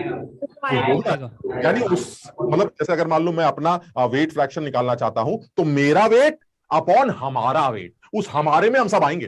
बात समझ रहे हो? तो यानी अगर आपको मोल फ्रैक्शन सोल्यूट का निकालना है तो सोल्यूट के मोल्स अपॉन टोटल मोल्स। इसी तरह से अगर आपको सॉल्वेंट का मोल फ्रैक्शन निकालना होता तो सॉल्वेंट का मोल फ्रैक्शन के लिए सॉल्वेंट के मोल्स अपॉन टोटल मोल्स। और देख के भी लग रहा है कि सल्यूट और सॉल्वेंट को आपस में जोड़ दिया जाए, अगर मोल फ्रैक्शंस को जोड़ दिया जाए तो ये तो दुनिया जानती है कि सारे फ्रैक्शंस को जोड़ने से हमेशा 1 आता है। समझो, यानी this is another concentration. Why is concentration term? Because concentration terms वो होते हैं जो सल्यूट या सॉल्वेंट के अमाउंट को चेंज करने से चेंज हो जाते हैं। साफ यहां भी दिखाई देता है, अगर आप चीनी या पानी के अमाउंट को चेंज करेंगे तो ये टर्म्स बदल जाएंगे, जिसकी वजह से इनको भी कॉन्सेंट्रेशन टर्म्स की कैटेगरी में रखा जाए। अच्छा, अब सवाल किस तरह के पूछेंगे? सर चीनी इतनी है, पानी इतना, मोल फ्रैक्शन निकालो, खत्म हो गया सर। चीनी पानी का अगर आपने वेट दे रखा है तो मोल आ जाएंगे, मोल आने के बाद फॉर्मूला लगा देना, मोल फ्रैक्शन आ जाएगा। ये घटिया कैटेगरी हो गई सर, ये तो बिल्कुल फॉर्मूला बेस्ड सवाल हो गए कि आपने चीनी पानी का वेट दे रखा है और आप मोल फ्रैक्शंस की बातें कर रहे हैं। बड़ा आसान। अब तुम्हें सोच के एक चीज का जवाब देना है, अगर मैं तुम्हें किसी भी सोल्यूशन में चीनी और पानी के मोल फ्रैक्शंस दे दूं तो क्या तुम्हें यह पता चल जाता है कि चीनी कितनी और पानी कितना?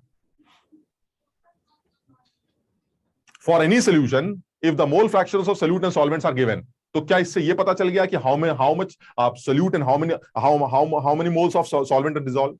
ये क्लियर हो गया? Yes sir. Moles of solute and solvent ये पता चल जाएंगे अगर चीनी और पानी दोनों के मोल फ्रैक्शंस दे दिए जाए। ऑब्वियसली कितने अननोन्स है? 2, N1 N2, और 2 इक्वेशंस है। ये दोनों तो दे रखे हैं सवाल में। 2 इक्वेशन से 2 अननोन सॉल्व हो जाते हैं। तो इसके अलावा अगर मैं आपको चीनी और पानी के मोल फ्रैक्शंस दे दूं तो आपको चीनी और पानी के मोल्स पता चल जाएंगे। लल्लू हो तुम लोग, ये दोनों इक्वेशन सेम ही है। अरे इस इक्वेशन को 1 से माइनस कर दो तो यही तो आ जाएगी। यानी अगर मैं दोनों साइड 1 माइनस कर दूं, मतलब समझना जरा, अगर मैं ये कह दूं 1 माइनस एक्स सल्यूट, इधर भी 1 से माइनस कर दिया और उधर कर दूं 1 minus N1 upon N1 plus N2, तो क्या हो गया? ये क्या बन गया? तो ये क्या बन गया? तो समझ रहे हो कि नहीं क्या कह रहे हैं? यानी किसी भी इक्वेशन में अगर मैं दोनों साइड 1 1 माइनस कर दूं तो क्या नई इक्वेशन बन जाती है?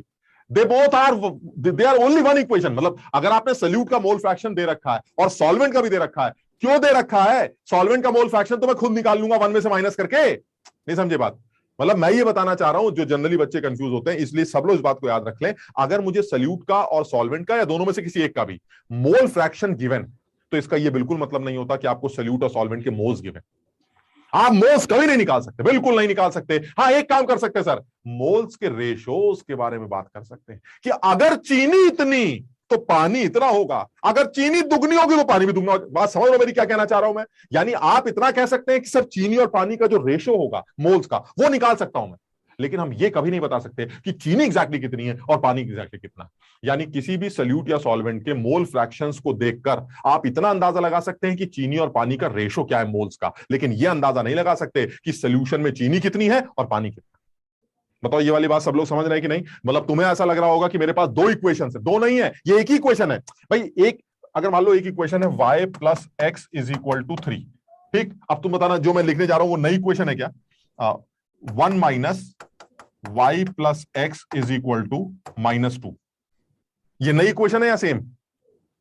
Same equation. सर नहीं, लेकिन अलग लग रही सर, अलग लग रही। अलग क्या लग रही है यार? इधर में से 1 माइनस किया, इधर में से 1 माइनस कर दिया, तो क्या इक्वेशन बदल जाएगी? इक्वेशन सेम रहेगी। मेरी बात सब लोग समझ रहे हैं कि नहीं? वही यहां पर भी है, इस इक्वेशन से इस इक्वेशन तक आने के लिए दोनों साइड 1 माइनस कर दिया, खत्म हो गया। तो इसका मतलब हुआ आपको ऐसा लग रहा था सर 2 इक्वेशंस गिवन है, 2 नहीं गिवन है सर, एक ही इक्वेशन है, और एक इक्वेशन से 2 अननोन्स कभी सॉल्व नहीं होते। उनका रेशो निकल सकता है लेकिन उनकी एग्जैक्ट वैल्यू कभी नहीं निकल सकती। इसलिए इस बात का फिर से ध्यान रखते हैं कि अगर मुझे कभी भी किसी सोल्यूशन में सल्यूट या सॉल्वेंट का फ्रैक्शन गिवन होता है, सल्यूट का या सॉल्वेंट का, क्योंकि एक का दोगे दूसरे का मैं अपने आप निकाल लूंगा, इसका यह मतलब नहीं है कि आपको सल्यूट और सॉल्वेंट के एग्जैक्ट मोल्स पता चलेगा। आपको सिर्फ इतना पता चलेगा कि उनके रेशोस क्या है। यहां तक सब लोग समझ पाए? सोच लो सब लोग, आराम से समझ लो। अगर फिर भी किसी को कुछ पूछना हो तो पूछ सकता। क्या इस तरह के सवाल सब लोग कर लेंगे कि चीनी का वेट दे रखा है, पानी का वेट दे रखा है? तुम लोग चीनी का मतलब समझते हो ना? चीनी मतलब सल्यूट। मेरे मुंह से चीनी बार बार निकल रहा है, तुम ये मत समझना सर सल्यूट हमेशा चीनी होता है। सल्यूट कुछ भी हो सकता है। तो मैं चीनी का मतलब सल्यूट, यानी अगर आपको किसी भी सोल्यूशन के लिए चीनी पानी के मोल दे रखे हैं तो आप उसका मोल फ्रैक्शन निकाल सकते हैं, चीनी का, पानी का, किसी का भी, सीधे फॉर्मूला लगाकर। ठीक, अब आते हैं इंपॉर्टेंट बात पे। इस जिस तरह से मोलालिटी को लिखना सीखा था, जिस तरह से मोलारिटी को लिखना सीखा था, उसी तरह से अब हम मोल फ्रैक्शन को लिखना सीख रहे हैं, जो हमारे लिए इंपॉर्टेंट है। और ये है बहुत आसान और इंटरेस्टिंग। ये देखिए आप, अगर मान लीजिए मैं आपसे, बल्कि एक सवाल के ही तौर पे तुमसे बात करूंगा। मान लीजिए ये ले लेते हैं,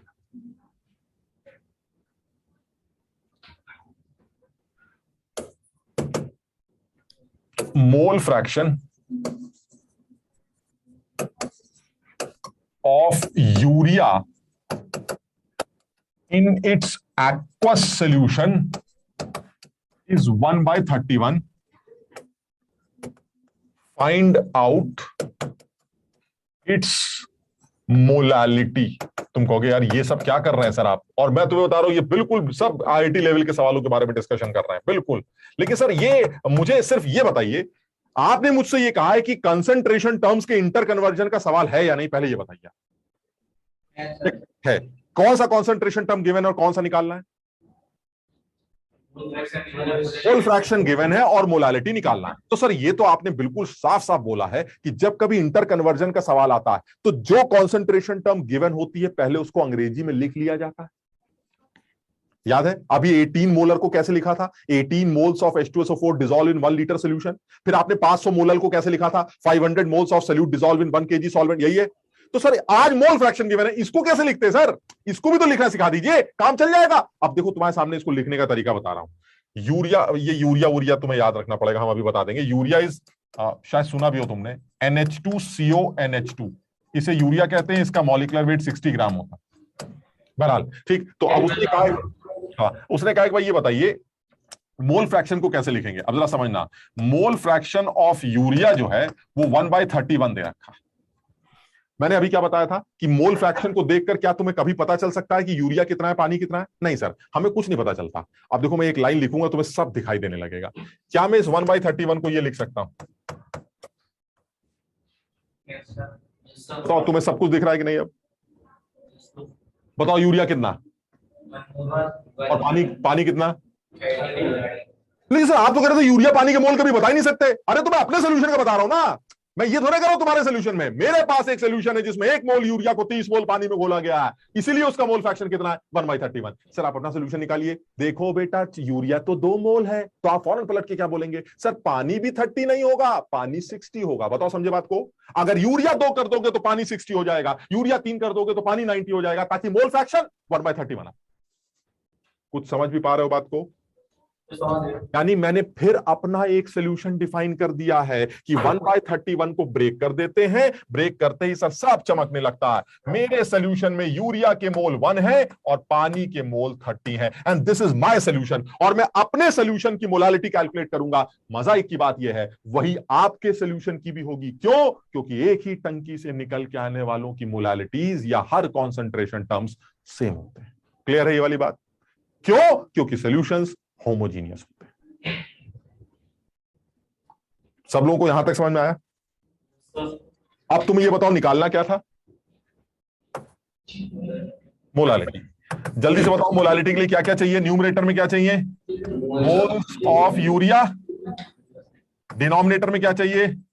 wait of solvent in KG. जल्दी से बता दो, क्या यूरिया के मोल दिखते हैं?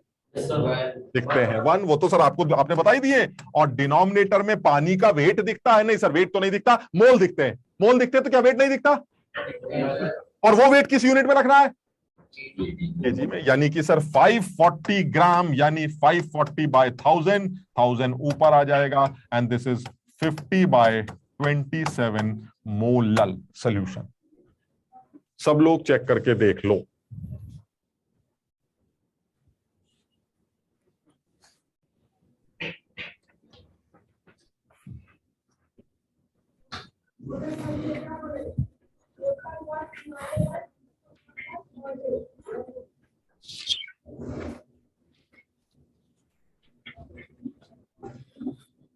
यानी फटाफट मोल फ्रैक्शन को ब्रेक कर दिया। और ये सिर्फ 1/31 का खेल नहीं है। अगर मान लीजिए कभी मोल फ्रैक्शन दिया जाए 2/9, क्या करें? खत्म हो गया। अब इसमें सोल्यूट के मोल भी दिखते हैं और सॉल्वेंट के मोल भी दिखते हैं। यानी आपको मोल फ्रैक्शन को ब्रेक करना आना चाहिए। आपने ब्रेक कर दिया, सोल्यूट सॉल्वेंट दिखने लगेगा, मस्त सवाल करने लगी। कितने लोग इस सवाल में मोलारिटी भी कैलकुलेट कर सकते हैं? मोलारिटी, ये तो मोलारिटी है, कितने लोग मोलारिटी कैलकुलेट कर सकते हैं? एक बार फिर से बता दो कौन सा? सर, ये जो आपने वो निकाला मोल्स वाला। अब देखो ऐसा किया हमने, जैसे मोल फ्रैक्शन 1/31 है यूरिया का मोल फ्रैक्शन, यानी आपके पास एक सोल्यूशन है जिसमें यूरिया भी है और पानी भी, ठीक, और यूरिया का जो मोल फ्रैक्शन है वो 1/31। अब मैंने किया क्या, मैंने यूरिया के मोल फ्रैक्शन को 1/31 को ब्रेक कर दिया 1/1 + 30। ब्रेक कर सकते हैं ऐसे, ठीक। अब बताओ मोल फ्रैक्शन का क्या डेफिनेशन थी? यूरिया के मोल अपॉन यूरिया प्लस पानी के मोल, यही डेफिनेशन होती है। इससे तुम्हें दिखाई नहीं दे रहा यूरिया के मोल 1 हो गए और पानी के 30 हो गए। लेकिन सर अभी तो आप कह रहे थे मोल फ्रैक्शन को देखकर मोल्स का पता नहीं चलता। मैंने अपना सोल्यूशन डिफाइन कर दिया जिसमें 1 मोल यूरिया अगर है तो पानी 30 होगा। अगर यूरिया के 2 मोल है, मुझे तो पता नहीं कितने, अगर यूरिया के 2 मोल होते तो पानी 60 होगा, यूरिया के 3 होंगे पानी 90 होगा, ताकि मोल फ्रैक्शन क्या हो 1/31। अब बताओ ये तीनों सोल्यूशन तुमने लिए 30, 60 और 90 वाले, क्या फर्क है इन तीनों में? अमाउंट का फर्क है सर, एक ढक्कन है, दूसरा ग्लास है और तीसरा लोटा है, लेकिन सर तीनों लोग निकले एक ही टंकी से हैं, इसलिए मोलालिटी तीनों की सेम आएगी। तो तुमने अपने सोल्यूशन की मोलालिटी निकाल ली, इस सोल्यूशन की मोलालिटी निकाल ली जिसको तुमने डिफाइन किया 1 moles of urea dissolve in 30 moles of water, ये तुम्हारा सोल्यूशन है, इसकी मोलालिटी 50/27। अब जो उसने सोल्यूशन छुपा के रखा है उसकी भी 50/27 होगी, क्योंकि उसके अंदर भी यूरिया का मोल फ्रैक्शन 1/31 था, इसका मतलब वो भी एक ही टंकी से आया, तो एक ही टंकी से निकल के आने वालों के सारे कॉन्सेंट्रेशन टर्म सिमिलर हो। ठीक है सर, समझ गया। मैं अभी इसको उल्टा करता हूं, तुम्हें और क्लैरिटी आ जाएगी। चलिए उल्टा करते हैं। हाँ, मैंने ये पूछा था कितने लोग मोलारिटी कैलकुलेट करके दिखा सकते हैं सोल्यूशन में? मोलारिटी कर सकते हो? मोलारिटी वैभव कर सकता है? सर अभी क्या सर कर सकते हैं? अरे दिल तोड़ दिया वैभव तुमने। वॉल्यूम कैसे निकलेगा? अरे वॉल्यूम कैसे निकलेगा? मोलारिटी के लिए वॉल्यूम चाहिए, उसके लिए डेंसिटी चाहिए होगी सर। बिना डेंसिटी के नहीं कर सकते आप ये सवाल। गलती से डेंसिटी दे दीजिए, वो भी करके दिखा देंगे। गजब लल्लू आदमी हो। ये बताओ ये किसके मोल है? यूरिया के। इससे यूरिया का मास आ जाएगा। तुम मोल से मास और मास से मोल में झंझट मत करना, बस बात समझ रहे हो? क्या मोल से मास आ जाएगा? क्या पानी का मास आ जाएगा? दोनों को जोड़ देंगे तो टोटल मास आ जाएगा। डेंसिटी दे दूंगा तो वॉल्यूम आ जाएगा। फॉर्मूले में रख देना, मोलारिटी आ जाएगी। लेकिन बिना डेंसिटी के कैसे वॉल्यूम निकालोगे? डेंसिटी दे दीजिए, सब कर देंगे। बताओ समझे? एक करते हैं सवाल।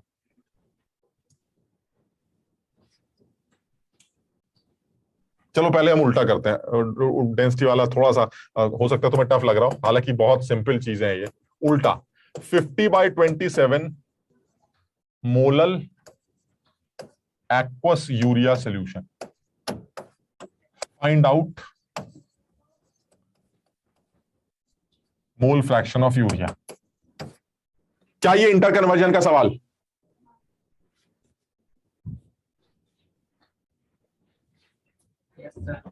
कौन सा कॉन्सेंट्रेशन टर्म गिवन? मोलालिटी। और कौन सा कॉन्सेंट्रेशन टर्म निकालना है? क्या मुझे मोलालिटी को डिफाइन करना आता है? देखो ये सीख लो। मतलब अब अगर तुम्हें लगता है नहीं सर मैं तो हर कन्वर्जन का फॉर्मूला याद करूंगा, और ये सारे फॉर्मूले होते हैं। मोल फ्रैक्शन से मोलालिटी का एक फॉर्मूला होता है, मोलालिटी से मोलारिटी का एक फॉर्मूला होता है, उससे इसका एक फॉर्मूला होता है। तुम कितने फॉर्मूले याद करके जाओगे? अगर तुम्हें सिर्फ इतना सिखा दिया जाए कि भाई ये बताइए ये मोलालिटी को लिखा कैसे जाता है, काम खत्म हो गया। आप बताइए जरा मोलालिटी को कैसे लिखते हैं? 50/27 moles of urea dissolved in 1 kg of solution. Solvent. ये देखो सोल्यूशन सॉल्वेंट में गड़बड़ मत करना, सब गड़बड़ हो जाती है। यानी अब तुम बताओ इस लाइन को देखकर तुम्हें क्या क्या दिखता? क्या यूरिया के मोल दिखते हैं? दिखते हैं। अब बताओ मोल फ्रैक्शन यूरिया का निकालने के लिए क्या क्या चाहिए तुम्हें? जरा जल्दी से बताओ। यूरिया का मोल फ्रैक्शन निकालने के लिए ऊपर क्या चाहिए? यूरिया के मोल। नीचे क्या चाहिए? यूरिया के मोल प्लस पानी के मोल। बताओ यूरिया के मोल दिखते हैं सबको? ये तो यहां आ जाएंगे। सिर्फ एक झंझट है सर, तुम्हें पानी के मोल नहीं दिखते? 1000 ग्राम पानी है, मोल दिखते हैं? खत्म हो गया सवाल। लीजिए सर ये तो ओरल सवाल हो गया, कुछ करना ही नहीं, सॉल्व कर लेते हैं। यूरिया के मोल हो गए 50/27 divided by 50/27 plus 1000 by 18 and this will be 1 by 31.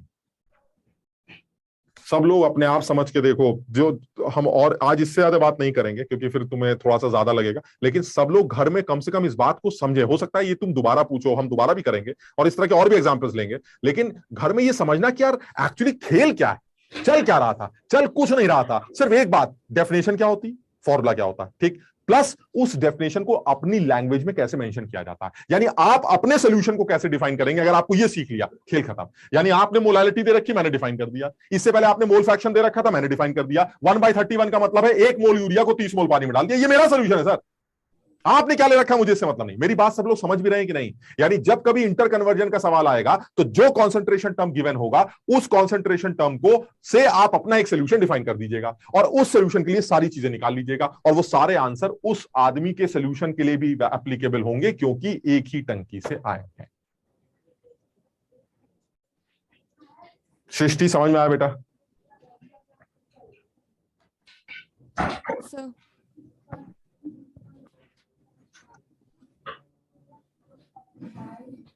और सारे लोग आगरा सेंटर क्लियर है?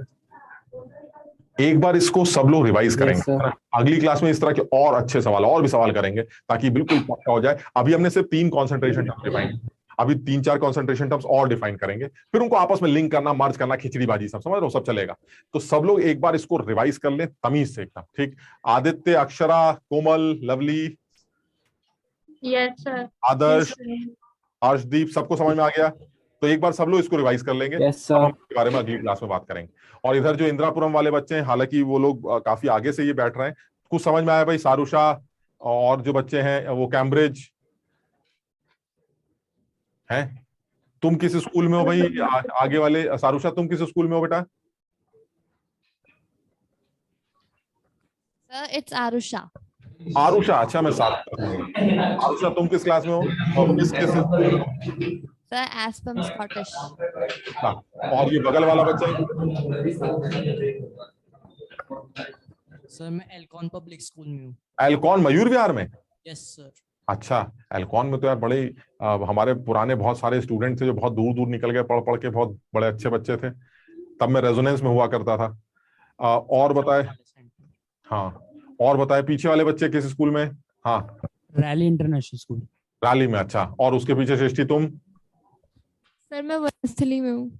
वनस्थली में, अच्छा ठीक, शाबाश।